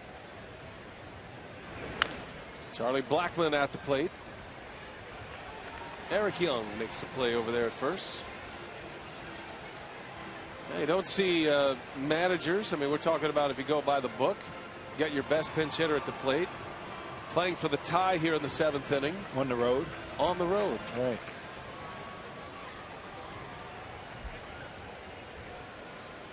Go ahead, run at 3rd now. Here's the 0-1. Whoa. Up and in. 1 ball, 1 strike. Well, the old adage, right? You play for the win on the road and play for the tie at home. Late in the game. But you have a run in, a man at 3rd, and one of your best hitters at the plate. Blackmon comes in batting .304. He is just outside the top 10 in hitting. And he's got some power. 12 homers. He's driven in 46. Lowe's trying to get through 7. All even at 1 here. 1 ball, 1 strike. Blackman takes a ball.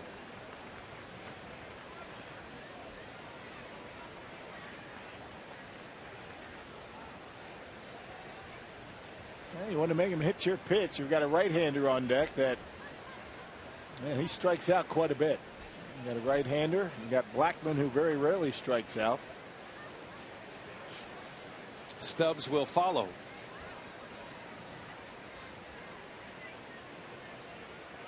Two balls and a strike on the Rockies leadoff hitter, and he doesn't chase the changeup from Loesch. And now it's 3-1.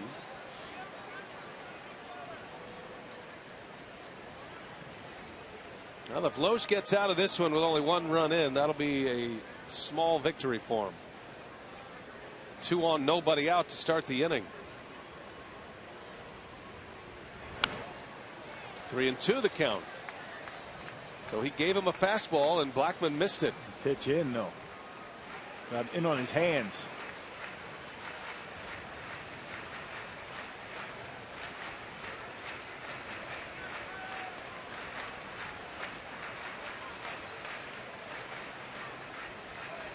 Inning started with back-to-back hits. Loesch has had to field ground balls to the last 2 hitters for outs. Full count. 2 gone. Here it comes. And Blackman fouls that one away.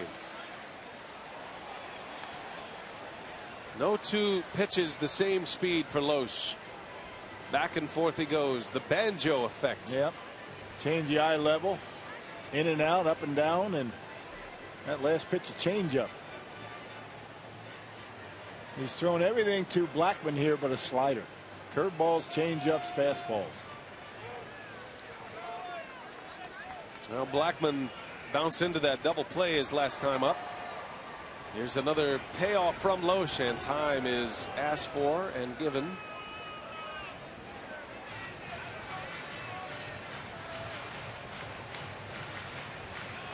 Looking ahead to the Brewers' 7th inning. It'll be Davis, Reynolds, and Segura.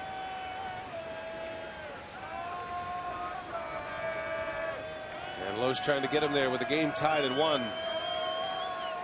Another 3-2. And he got him. Loesch strikes out Blackman. He got him to chase. The changeup again. Through 7 innings, we are again tied.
Dean Roscoe entertaining the crowd here at Miller Park. All tied at 1. The Brewers got one in the bottom of the 6th. The Rockies just scoring on a safety squeeze by pinch hitter Brandon Barnes. As promised earlier in the broadcast, we have the AT&T fan photo of the game. It comes from Ange. Outside Miller Park. Just don't forget to use that hashtag WisFanPhoto. It's all brought to you by AT&T. Thanks for playing along with us tonight. Good ball game going here as we go to the bottom of the 7th. Nick Massett, who's been one of the more effective relievers the Brewers have seen out of the Rockies this year. He will take over for the 7th in a 1-1 game with Chris Davis leading off. Well, the bullpen hasn't been too bad for the Rockies. I mean, the starting rotation has been the problem, but Massett in his 24th game in a .343 earned run average. A 1-0 record. He's only allowed 2 home runs. Not too bad pitching at Coors Field.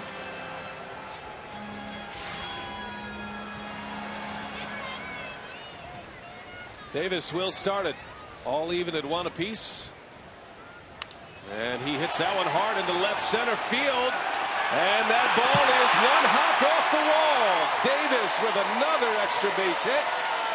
His second double of the night, and the Brewers back in business in the 7th. Boy, he's hit the ball hard all 3 times. Well, he hit that line drive to left that was caught. And there's one right down the middle of the plate, and Davis, boy, he's been swinging about well. Nice easy swing, not over swinging, and good balance on the point of contact, and that ball kicking it into the gap. And a good start to the 7th. And there's the go-ahead run. It'll be Mark Reynolds now.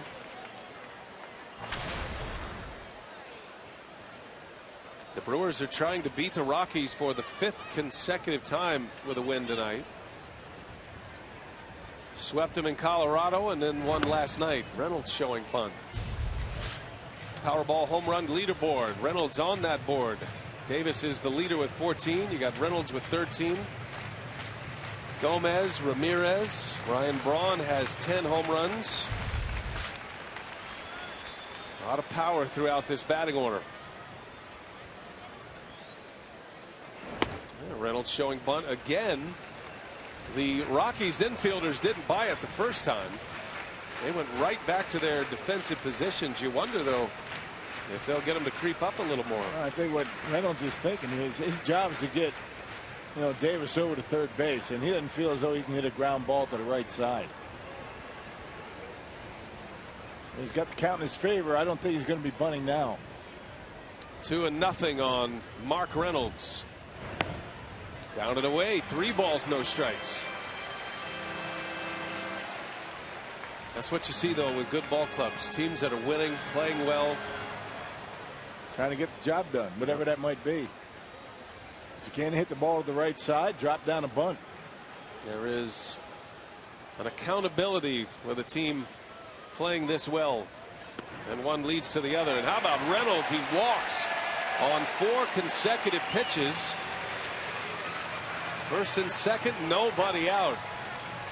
And now you could probably expect a bunt from Segura. And that's going to bring big Jim Wright out of the Rockies dugout, the pitching coach. Would have been a long year for him, hadn't it? He's worn out path to the mound. Pitching coach, 13 different starters. This Rockies club in a real bad place right now. They've lost 9 of their last 10 games. See Rex Brothers, the hard-throwing lefty, in the bullpen. Tough decisions for Weiss. Colorado lost Nolan Arenado on May 23rd, their terrific third baseman. And then they lost 11 of their next 12 games. But then they turned it around a little bit. They won 5 in a row. They swept the Giants on the road. Immediately dropped 7 straight. And now it's 9 of 10. You see Walt Weiss just pacing back and forth in that dugout, trying to figure out how to get some outs out of this pitching staff. They've been doing a pretty good job tonight. Well, we'll see what Segura's up there to do. He shows bunt, drops it down. This is a good one. And this is going to go as an out, but a sacrifice. It was close. Yeah. Wheeler made a great play on Segura. Second and third, 1 gone. Even when they know he's bunting, he almost beat it out. Look at it. He bunts it perfectly down the line. He just deadens it beautifully. And that is one heck of a play by Wheeler right there. He's looked pretty good at third base. Well, that was about as good as it gets right there. Almost got a base hit.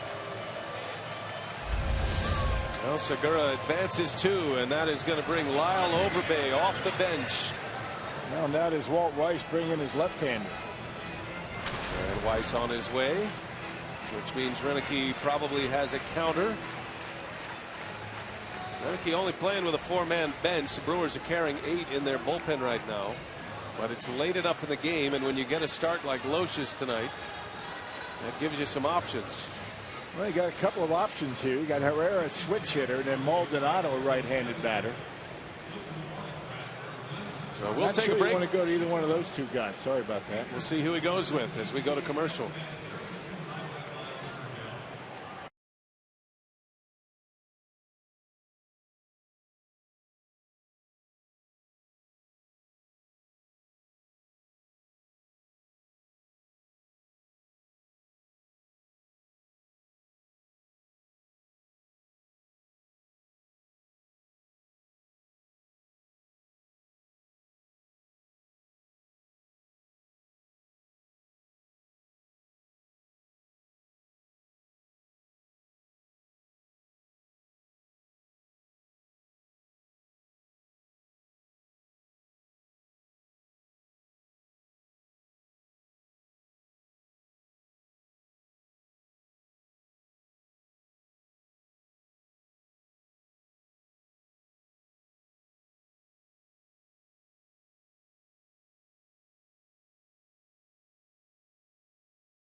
Then as we go to break, Ron Renicky sends up Martin Maldonado as the counter.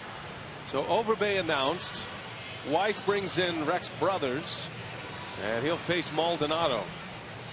Well, kind of a risk for Ron Renicky, burning half of his bench in one at bat here. Overbay, now Maldonado. And Brothers, a left-hander, one of 2 down in that bullpen, 40th appearance and a .454 earned run average. And Maldonado up here with second and third and 1 out. And he might bunt. He is a very good bunter, Maldonado. The Rockies tied this game on a safety squeeze. Will the Brewers counter with the same? Infield end, second and third, 1 away. The Brewers backup catcher at the plate and swings away, pulls it foul, not by much. Start him out with a breaking pitch.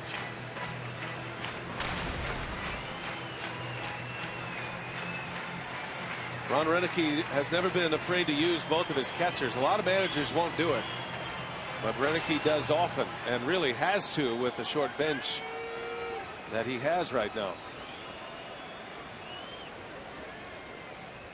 Davis the runner at third, Reynolds at second, and Maldonado takes one down and in. 1 ball, 1 strike to count. Martin hitting .268. He does have a couple of homers this season, backing up Jonathan Lucroy. He's not known for his bat. He is an excellent defensive catcher, but he's up there to play a run producer here.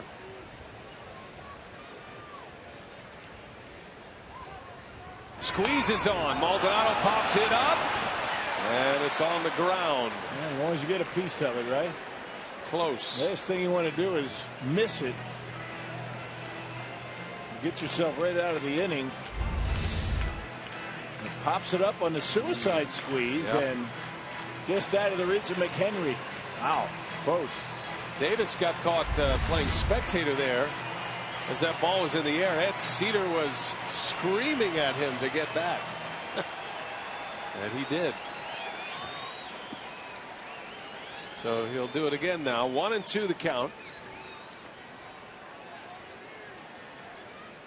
This is usually when you see a guy hit one in the seats after a failed squeeze bunt. The 1-2 down and in. And it's funny, you got two of the best offensive teams in baseball bunting their way to victory. I love it. That's the way the game goes, right? Yeah. Yeah, pitching's been good tonight. Sometimes you have to do what you have to do, right? Barnes, a pinch hit appearance. He bunted the tying run in.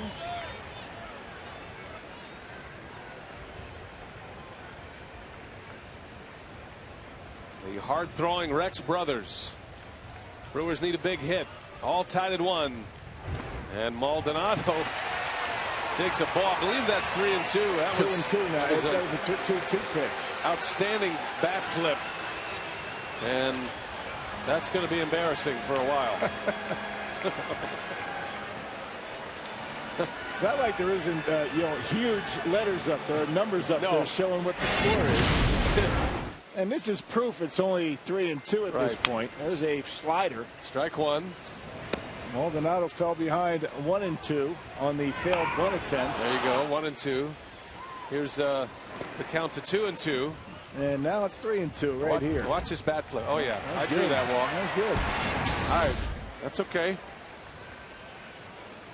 You can get all those cool points right back with one swing here. 3-2. Maldonado strikes out. Brothers got him chasing. Yep, up and out of the strike zone. Well, an at-bat to forget for Maldonado.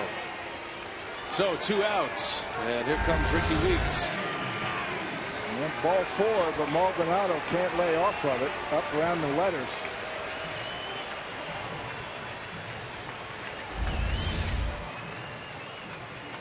That's going to take something with 2 outs here by Ricky Weeks. The Rockies infield backs up into normal depth. Ricky had a double and a run scored in the 6th. He scored the first Brewers run last inning. Started the inning with a double.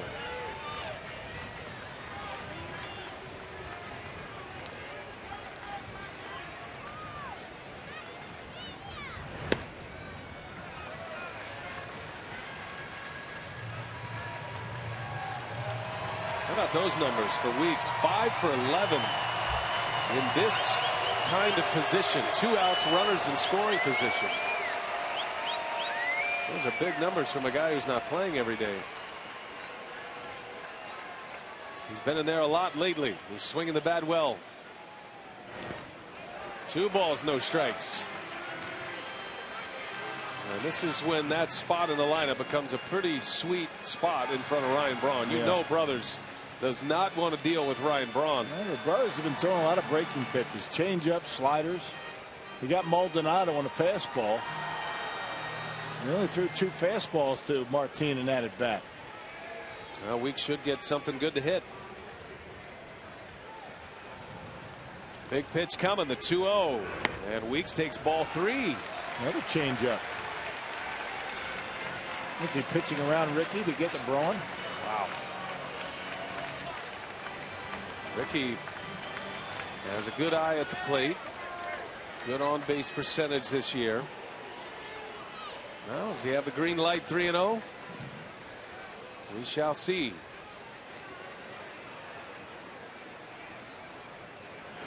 And Weeks takes ball 4. He walked him to get to Ryan Braun. Yeah, he didn't throw him a fastball in the entire at bat. That's a news flash right there, huh? So Weeks draws the walk, second walk issued by Brothers. The bases are loaded. And Walt Weiss on the march back to the mound. Brothers walk Reynolds on 4 pitches. He walks Weeks on 4.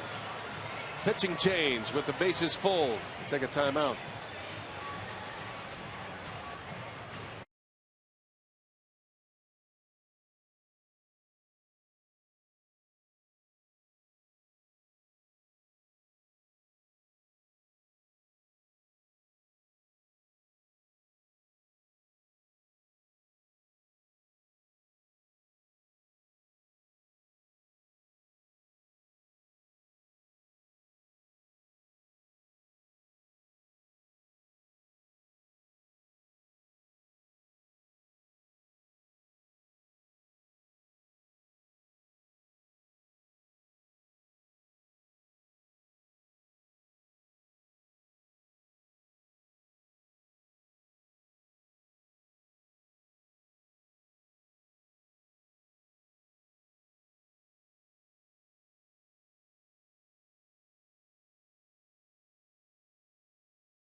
They're loaded for the Brewers. And the Rockies going with their third pitcher of the inning. Massett started the inning. Issued a hit and a walk.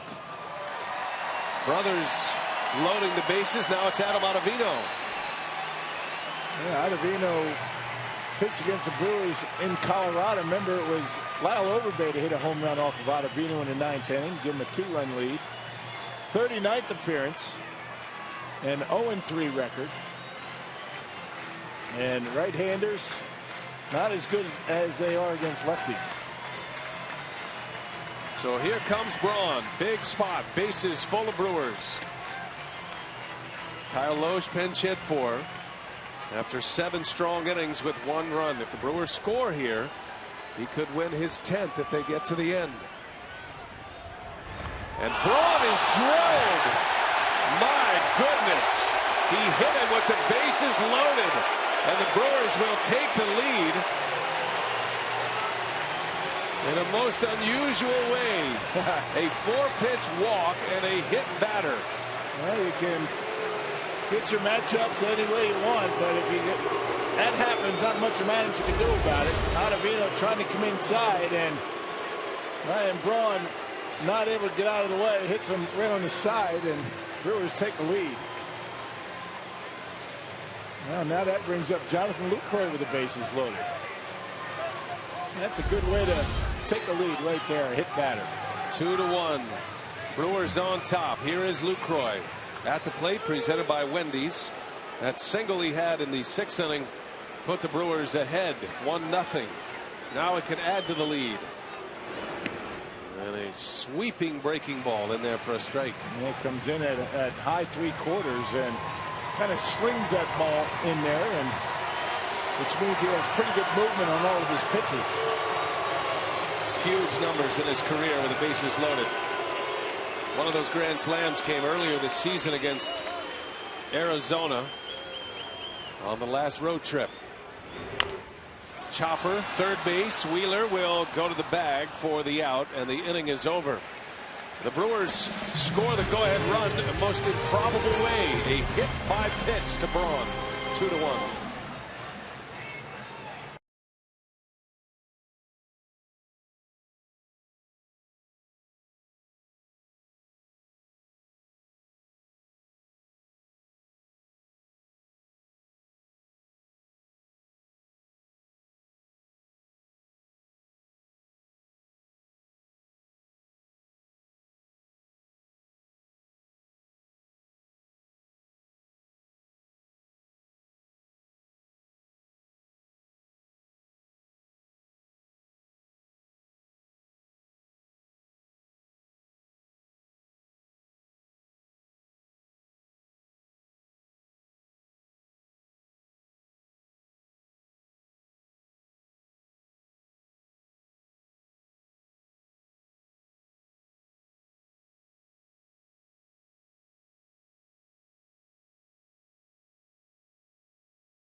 Lead, scoring in each of the last 2 innings, and we are headed for the 8th. Kyle Lohse in line for the win. If the Brewers can get to the end, it would be his 10th, and it'll be Will Smith. He had the big outs yesterday, helping secure a 7-4 win last night. Smith back out there in his normal role, in a setup role here in the 8th. Yeah, 3 days in a row for Will Smith. 43rd appearance for Smith. And a 143 earned run average. 47 strikeouts and just shy of 38 innings of work. He has worked a lot and has been very effective. leading the league in games pitched, Will Smith, and he leads the relievers among the Brewers in strikeouts. Our Marshfield Clinic leaders in relief. 47 Ks for Will Smith, more than a strikeout per inning pitched. Smith and Brad Ziegler were tied atop the National League lead in games pitched coming into tonight. Ziegler, the setup reliever of the Diamondbacks. All right, so it'll be Stubbs, Morneau, and Tulowitzki. And as is usually the case with Smith, he gets the toughest part of the lineup. Well, what a ball game tonight. Think about the ways the Brewers have scored against the Colorado Rockies in the season series. It's things you may not see in a while. Bases loaded, wild pitches. A wild pitch in an air in Colorado that scored 3 runs, one sequence. Had a batter fall down while the Rockies are finding ways to not score as Stubbs pops it up, shallow left center. Gomez wants it, and out number 1. Hey, with fresh eats and free seats ticket giveaway from Subway restaurants, every $25 you spend at Subway, you'll earn a free terrace level ticket for select Brewers home games while supplies last. Visit Subway for details. Well, 1 quick out for Smith on 2 pitches to Stubbs. Here is Justin Morneau. Smith retired Morneau yesterday. He got the 2 lefties with men on base. Morneau with 2 on, and then he got Dickerson with the bases loaded. That was one of Smith's better efforts of the year last night in a 1-run game.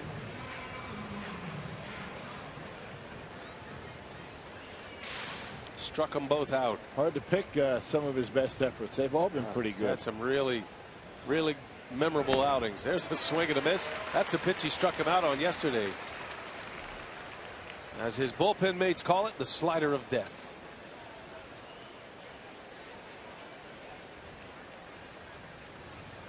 No balls, 2 strikes on Morneau. Back to it. Morneau into center field, a base hit. He was looking for it that time. And Justin Morneau, great piece of hitting there. And the tying run is aboard with Tulowitzki coming up. Yeah, left that one up a little bit. He wanted that one down in the dirt. Not a bad pitch, but look at Morneau. You know he was looking for it and was able to get the bat on it.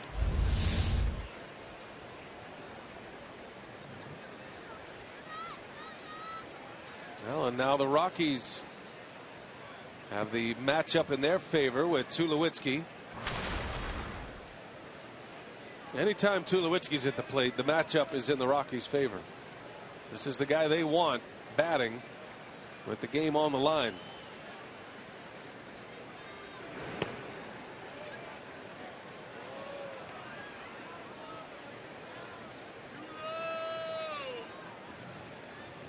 Tulo is not running well right now.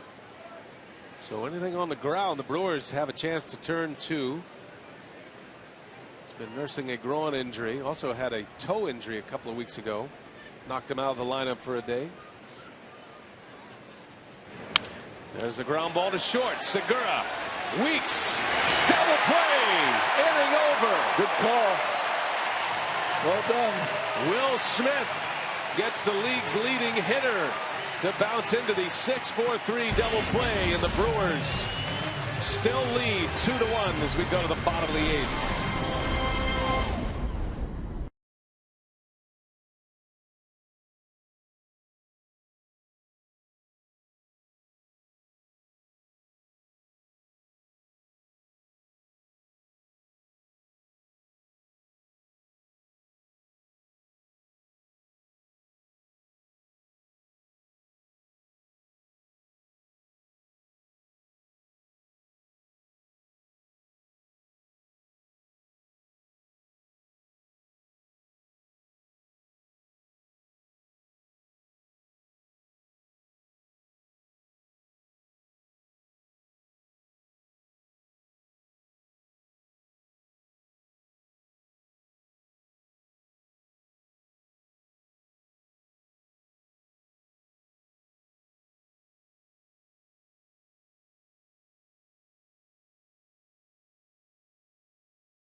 this pitcher's duel.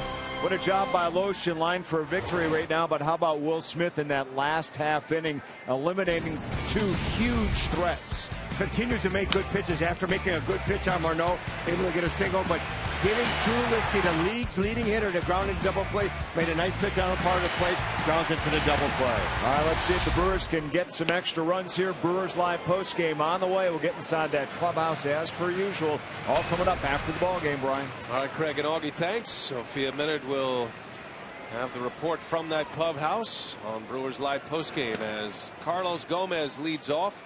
Ottavino will stay. The Brewers took the lead last inning on a hit batter. Ottavino hit Ryan Braun with the bases loaded, putting Kyle Loesch in the winner's circle if the Brewers can finish off the Rockies here tonight. Ottavino retired Lucroy with the bases loaded. Brewers had a chance to open it up. He's got that sweeping breaking ball. Yeah, nothing straight out of his hand. Sinkers, sliders. And Gomez lines it foul. Hot shot down there. Give you an idea how valuable Kyle Loesch has been in his 16 starts. The Brewers are 12-4. That's not bad. And every time he pitches, except that one outing, the Brewers have been in the game. He's kept them in it regardless. A win tonight for Loesch would take him to the top of the National League in victories and might secure him a trip to the Midsummer Classic in Minnesota. And he may be joining Carlos Gomez there. Gomez right now is the one of the 3 top vote getters in the outfield. Top 3 will be starters. He's 3rd right now behind McCutchen and Puig. 2-2 to Gomez. Hanging tough. Man, Brewers could have a handful of guys at the All-Star game. They should. Yeah, Ramos Ramirez leads all National League third baseman right now in the voting. K-Rod. K-Rod having an all-star season. Will Smith. I don't know how many pitchers, non-closers, that Matheny would take, but certainly Will Smith is pitching at an all-star caliber. Gomez rifles one to left, a base hit. Well, he hung right in there on a breaking ball. And Carlos Gomez with his first hit of the night. It's a leadoff single. And you figure he'll be trying to steal a base. Tomorrow, Miller Lite, what's on tap? Check the airtime tomorrow. It is a 2:30 Brewers Live on the air to get us started. First pitch just after 3 o'clock. Jhoulys Chacin against Matt Garza. Garza will be trying to even his record. Garza's been pretty good lately. Starting to put it together. Well, you don't figure Gomez to hang at first long. Ottavino takes a little bit to uncoil. And McHenry has a tough time throwing out base runners. Carlos has 13 steals this year. He's been caught twice. The running game for Gomez has been affected by Aramis Ramirez, who typically swings early in counts. We'll see if Ramirez lets him run.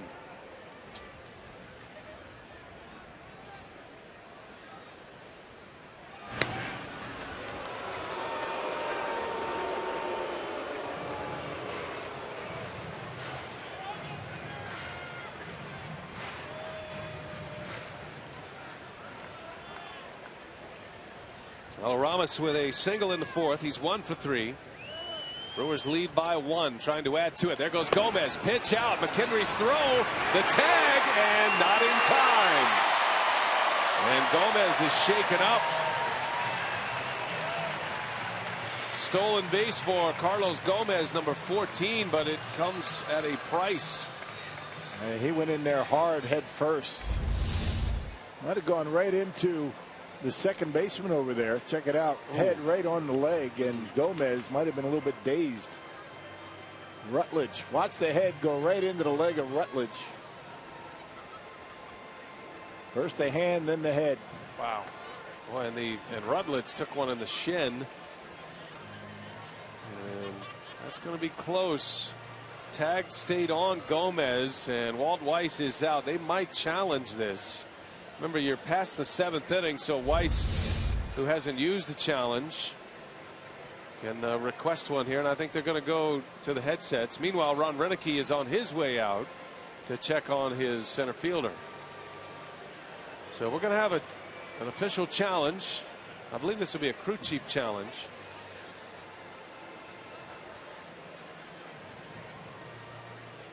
So a lot going on here on a potential stolen base. And normally a guy's going to have his helmet on, but Gomez shakes that helmet very quickly.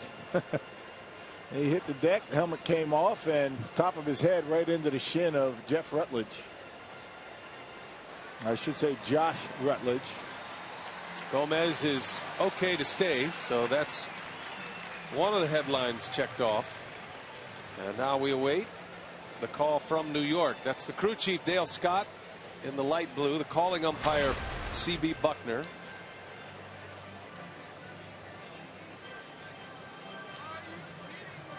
And this will be a look at it. So it was a Walt Weiss challenge officially. Well, he beats it right there. Now the question is, any part of his body off the bag as the tag stays on top of him? I don't know. I don't know if there's anything there that can overturn the safe call. He's safe here. Hand gets in before the tag. And the rest, who knows? It was a very similar play. It was a feet first slide last night at Dodger Stadium. Peter Borges slid into second base, and it was a big moment in the game, and it was very similar to that, where the base runner slides through the bag. He popped up briefly, and they're going to call him out. So Gomez was off the bag just enough for the out to be called. The same thing happened last night in Los Angeles, and the Cardinals lost a base runner that way. I was just talking about this with John Shelby before the game today, and these base runners are going to have to do what they can to stay on the base. You know, there was, when you were taught how to slide, that was always the drill. As Ramirez takes a ball, but it's a whole new game now. We're starting to see things we've never seen with the cameras. Players, I mean, you head first slide, you slide over the bag, and usually you keep your foot on the bag as you go by, you're going to be safe, but not now. I mean, they're splitting hairs here with the replay. Slow roller coming in. Wheeler, bare hands, and Ramirez is out. And 2 gone in the inning. Well, that turned in a hurry, didn't it? Scooter Gennett makes his Brewers bobblehead debut this Sunday. All fans at Miller Park to see the Brewers battle the Rockies will receive this one-of-a-kind bobblehead. Scooter wearing his Brewers camo uniform, courtesy of the Wisconsin Army National Guard. You can visit Brewers.com for ticket information. They're going fast. Scooter will be back in the lineup tomorrow, you would imagine, with the right-hander Jhoulys Chacin scheduled to go. Yep, early start tomorrow. 3 o'clock start here in Milwaukee. Chris Davis fouling off the first pitch. Brewers have a bunch of day games coming up. Yeah, tomorrow, Sunday, Tuesday, Wednesday in Toronto, and Saturday and Sunday in Cincinnati. Going to have to readjust the clocks a little bit. The physical clocks. One night game in a week. That's unusual. It's like spring training all over again. No problem.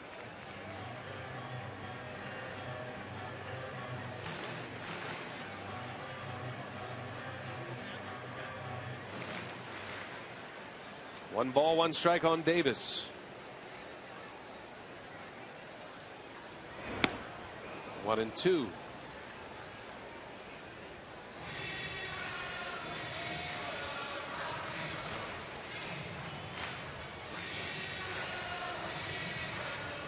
Chris Davis with 2 doubles tonight. He's 2 for 3. His average is up to 261.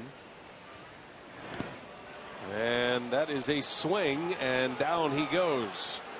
It was a promising start, but a challenge and a call overturned. And now we're set up for the 9th. It's a 2-1 Brewers lead, and the big league's best closer.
Wisconsin is brought to you by Potawatomi Hotel and Casino. To the 9th we go. 2-1. The Brewers lead the Rockies, trying to make it 5 straight wins over Colorado. And on the mound to try to close it out is Francisco Rodriguez, Columbia St. Mary's save tracker. 26 saves, the most in the major leagues. Yep, had a 3-run lead to protect last night. A little bit different tonight, only a 1-run lead. Lead the major leagues with 26. Has had 7 seasons of 25 or more saves. And look at the strikeouts, 45 or 45 strikeouts and 40 in the 3rd innings for K-Rod.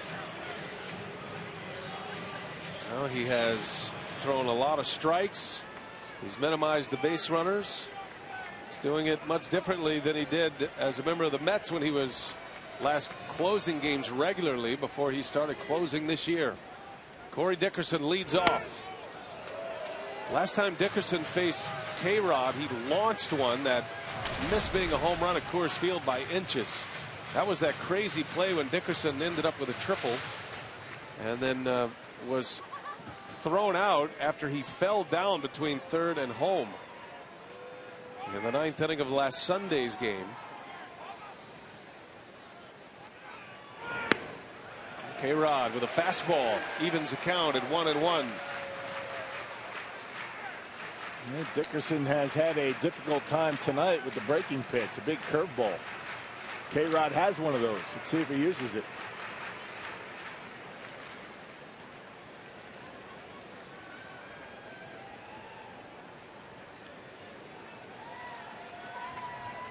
Lucroy setting up inside. And a swing and a miss. He put it right on the spot. Fastball in there. 1 ball, 2 strikes now.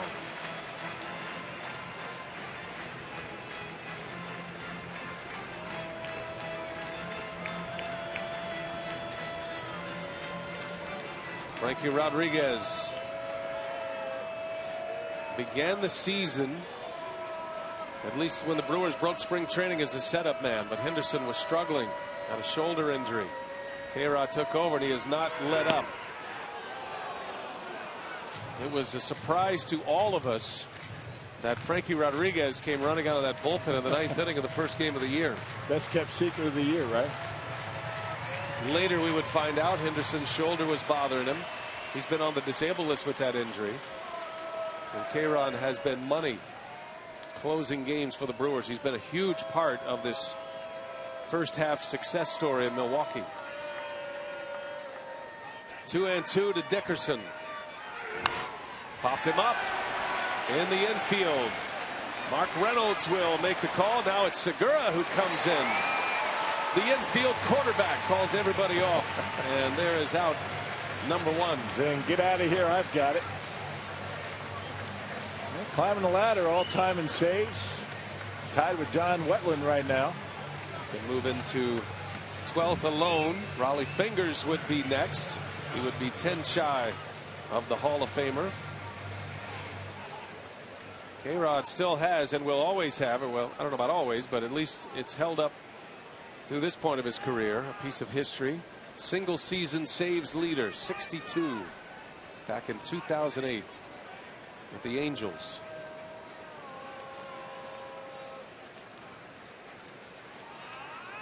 Josh Rutledge takes strike 1 from K-Rod. Rutledge had a nice night at the plate. He took a slider from Kyle Loesch and ripped it into the gap in left center. His last time up.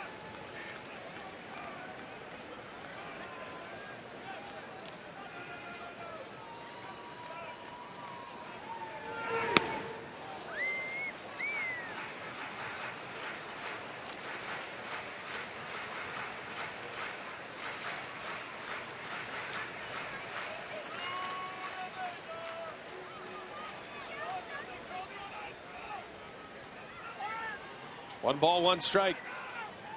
2-1 the Brewers lead. Rutledge swing and a miss. 1-2 the count.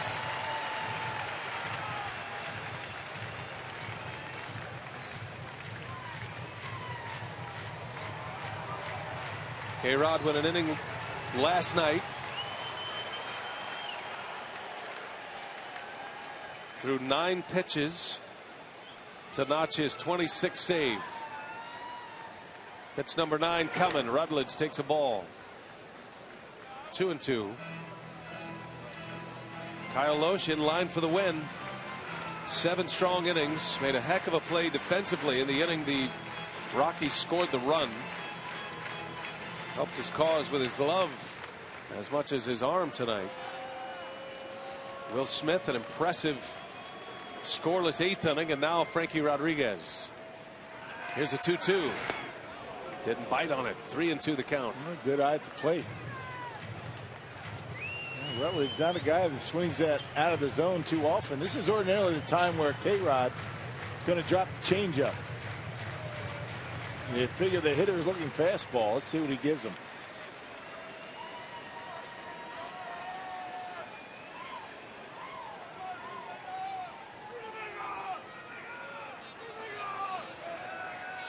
Full count to Rutledge, who has 2 hits tonight. K-Rod, and that ball's driven deep to left field. Davis is going back at the wall, and it's gone. A home run to tie this game.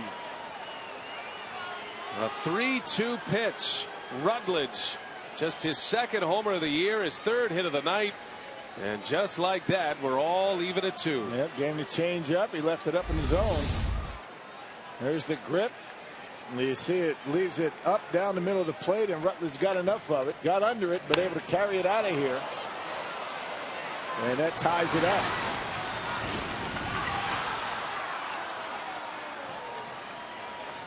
K-Rod beside himself on the mound.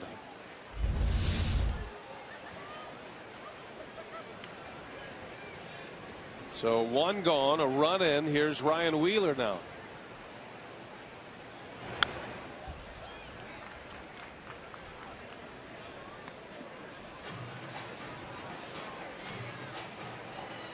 Josh Rutledge. And sharing time at second base with LeMahieu. Comes up with a big night tonight. K-Rod with his 3rd blown save of the year. And now trying to get this thing to the bottom of the 9th, tied at 2.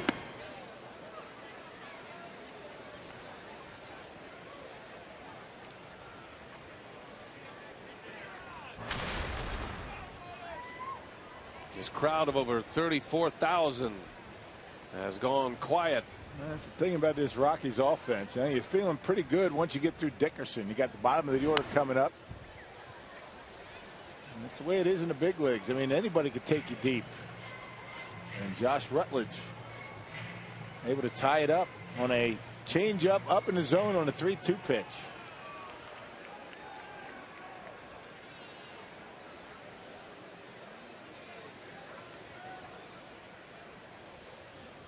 So Wheeler, who hit the grand slam last night, K-Rod's got him down 1-2, and had a good hack at it. Count remains at 1 and 2 strikes.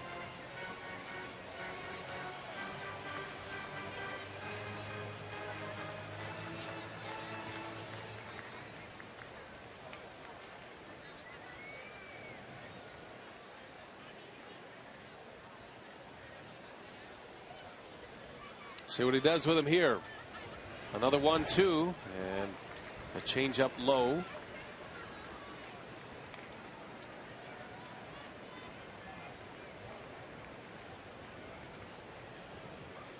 And Frankie talking to himself on the mound. And just left it up a little bit. And now his job is to keep the Rockies off the board the rest of the inning. I mean, they've tied it up. Brewers get in there in the bottom of the 9th to get a run. There's a good pitch. Well, that's the one he was looking for. Yeah, that's the changeup that he wanted to throw to Rutledge, but he left it upstairs. So 2 outs. A strikeout for Rodriguez, his first K. That's a good changeup. That's the one he wanted to throw.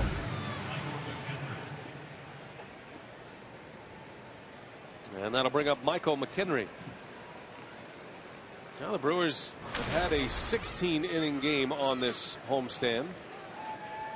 That was a late home run as well. That was an 8th-inning home run by the Nationals. Anthony Rendon. Brewers hope to take care of business in their last at bat. They'll have Reynolds lead off. Reynolds, Segura, and then the pitcher spot coming up. 7, 8, 9 due up for the Brewers. If anybody should get on, Weeks would bat.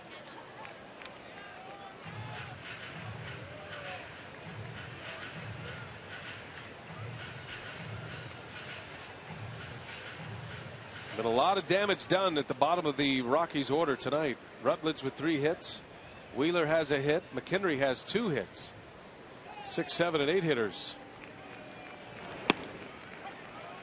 Fastball strike, 2-1.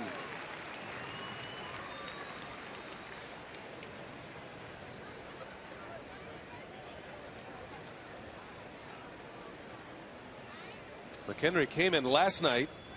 Willeen Rosario had to leave with tightness in the back. Had a hit last night. He's got 3 in the series. Another fastball, another strike, same spot. Maybe you're looking for a changeup. What do you think? Something off speed. Took 2 fastballs. Now you wonder if K-Rod gives him another one here. Rutledge was ready for the changeup. 2-2. There was a fastball, and McHenry's late fouls it away.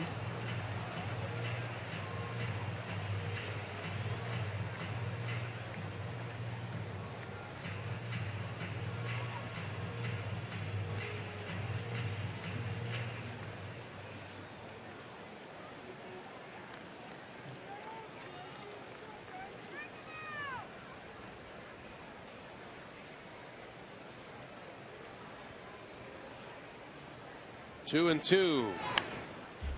Came back with the heat again. 4 consecutive fastballs. Count stays at 2 balls, 2 strikes.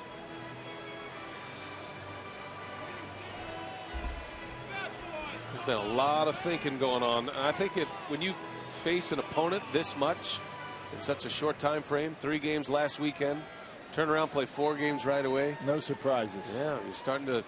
He knows what I know, what he knows. Right, right. The 2-2, and he got him. So K-Rod strikes out 2, but Rutledge with a home run ties it. Mark Reynolds will lead off in a 2-2 game.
With a home run to tie it in the top of the 9th.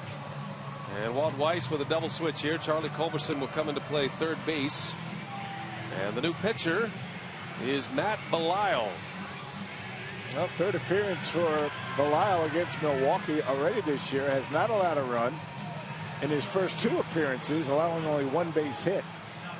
Got a fastball, curveball, the former Cincinnati Red, making appearance number 35 this year. It'll be Mark Reynolds to lead off. He'll be followed by Segura, and then the pitcher spot. A blown save for Frankie Rodriguez. Now the Brewers trying to put him in the winner's circle tonight. Just the third of the year for K-Rod. Now Reynolds, as Rock mentioned early in the broadcast, is due to hit one out. It's been a while. Reynolds does have a walk-off hit against the Yankees. That was back in May, on May 11th.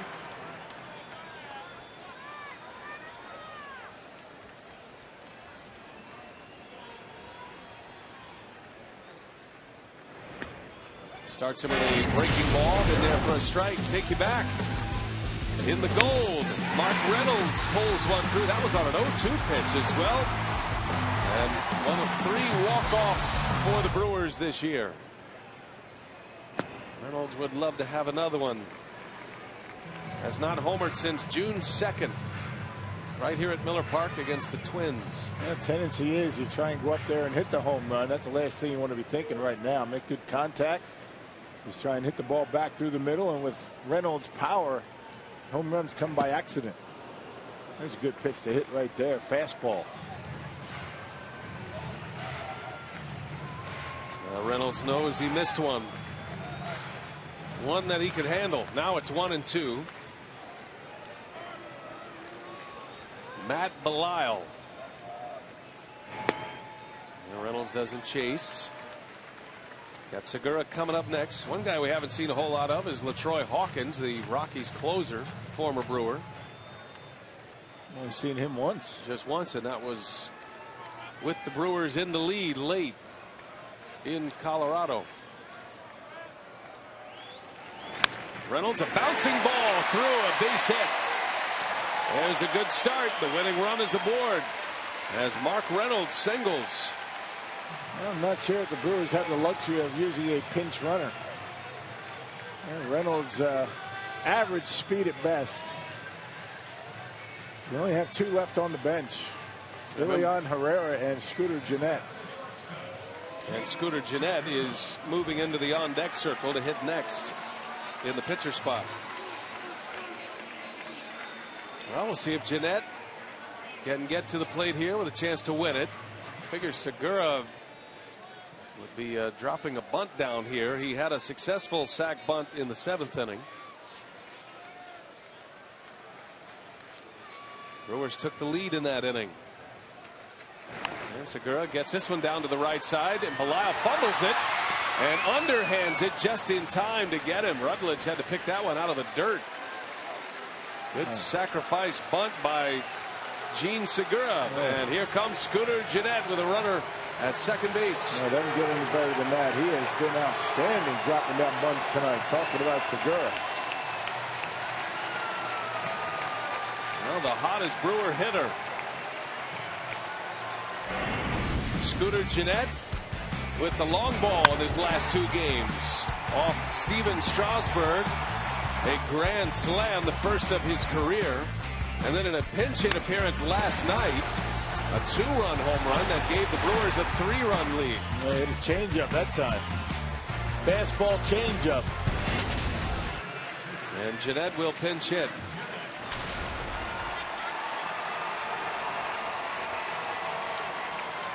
Now they're going to walk him. I don't blame him.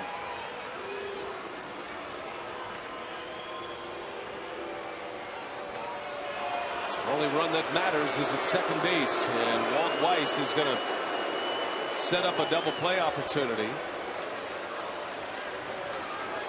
Ricky Weeks, another hot hitter.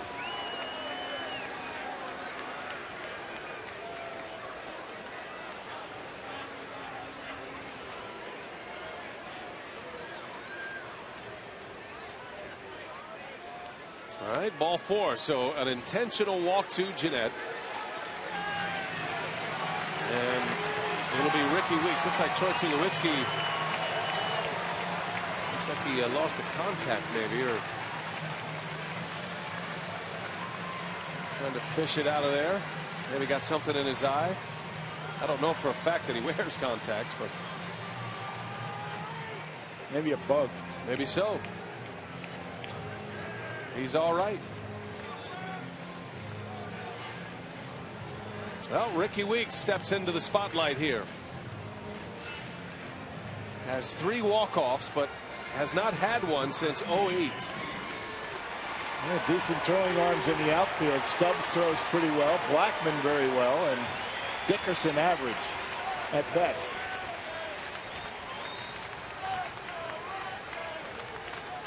Mark Reynolds carries the winning run at second base. Started the inning with a single. 1 away. And Ricky Weeks trying to send everybody home happy at Miller Park tonight. And a fastball strike. Weeks last night had 3 hits. Had a double and a run scored in the 6th inning tonight. Had a key walk in the 7th that set up Ryan Braun, who was hit by a pitch with the bases loaded.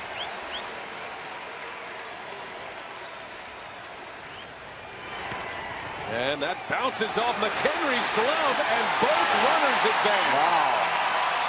Boy, the Rockies just continue to shoot themselves in the foot. That's a major clank job right there. Wow. That could be a pass ball. Kidding me? Well, you got to catch that. That was almost a strike. Good heads up base running by Reynolds. Well, now the infield end with Ryan Braun on deck. Walt Weiss will not put Weeks on to set up a double play chance. This is going to be Weeks and Belisle. And it's 2-1.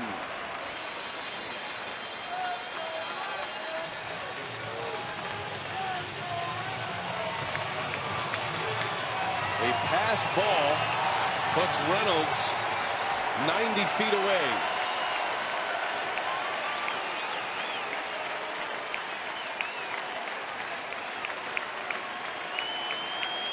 Infield end, outfield shallow. Best throwing arm out there is in right field in Blackman.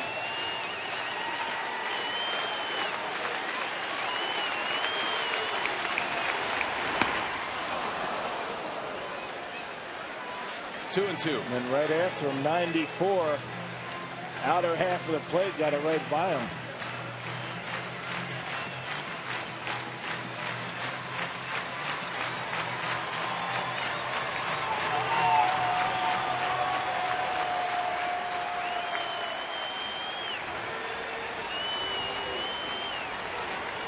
Two and two to Weeks. Belisle delivers and a strikeout. A huge out for Matt Belisle as Weeks is gone. The second out. And that'll bring up Ryan Braun. Yep, got him with the slider. Threw a fastball by him. Then gets him with the slider. Well located, looking way up in front. Well, there was a day when you wouldn't think about pitching to Ryan Braun in a spot like this, but the way Lucroy has gone this year, you figure he's going to be pitched to. Lucroy is on deck.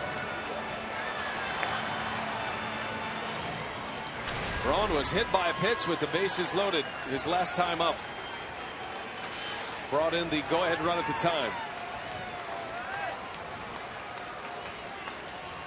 Amazing how things happen, isn't it? You're right. Throughout Braun's career, this would have never happened. But because of the success of Jonathan Lucroy in these spots, at least it looks as though they're going to pitch to Ryan Braun. Walt Weiss wants to have a chat with not only his pitcher, but his entire infield. There's a good note there, good graphic. Interesting that Braun's last walk-off was against the Colorado Rockies.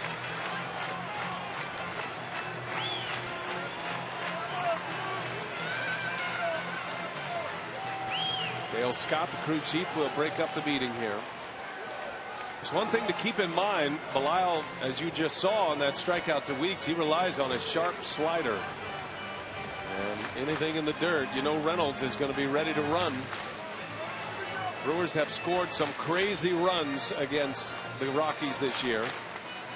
McHenry was behind the plate when they scored 3 runs on the wild pitch in the air in Colorado. It's all up for grabs here.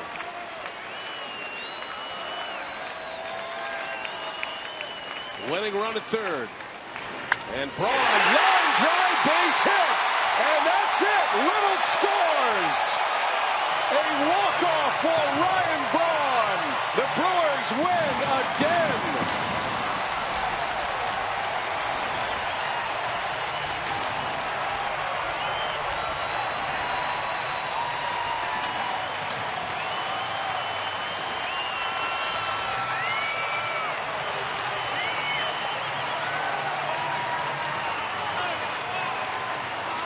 Win number 50. And Ryan Braun, the star. On the first pitch he saw, a single up the middle to drive in Reynolds, a 3-2 final score. Frankie Rodriguez picks up the win, Belisle the loss, and the Brewers keep it rolling against Colorado. That didn't take long. First pitch, middle in, Ryan Braun just hammers it back through the middle, and the Brewers in this season series against Colorado have capitalized on every one of their mistakes. McHenry had the pass ball, put Reynolds at third base. He scores on the base hit. The fourth walk-off of the season. Ryan Braun's first in 3 years. And they celebrate again. Down to Sophia with Ryan Braun. Thanks, Brian. And Ryan, pass ball puts runners on second and third. How are you able to take advantage and drive in Mark Reynolds there? It just makes the situation a little bit easier for me. Just try to hit a single, try not to do too much. A bunch of guys had good at-bats that inning. It all starts with Segi being able to get the runners over. Great, hitter and Luke behind me, so they have to pitch me in that situation. We've played so many high-scoring affairs between these two teams. Were you surprised to see this turn out to be a pitcher's duel and come down to the end here? I'm just happy it was a game that was shorter than 4 hours. Those seem to be rare, especially when we play against these guys. So, good win for us. We'll come out tomorrow and try to do the same thing. First team to 50 wins in baseball. What does that mean for this team? It means we're off to a good start. Long ways to go. We're excited about the way we've started, but still a lot of baseball left. All right, thanks, Ryan, for your time. Ryan Braun comes up the hero, Brian, with the walk-off. Fourth walk-off for the Brewers this season. He has done it so many times, Ryan Braun. His sixth career walk-off. And his second against the Colorado Rockies. His first since 2011. What a moment here at Miller Park. The Brewers win. And they have now won 5 in a row against Colorado. And that sets us up for Brewers Live. Let's check in with Craig Cashon standing by. Yet another Brewers Live postgame reviewing a win over the Rockies. Make it 5 in a row now. What a last 2 weekend it has been. We'll take the walk-off, hear from the clubhouse, review this game when we come back.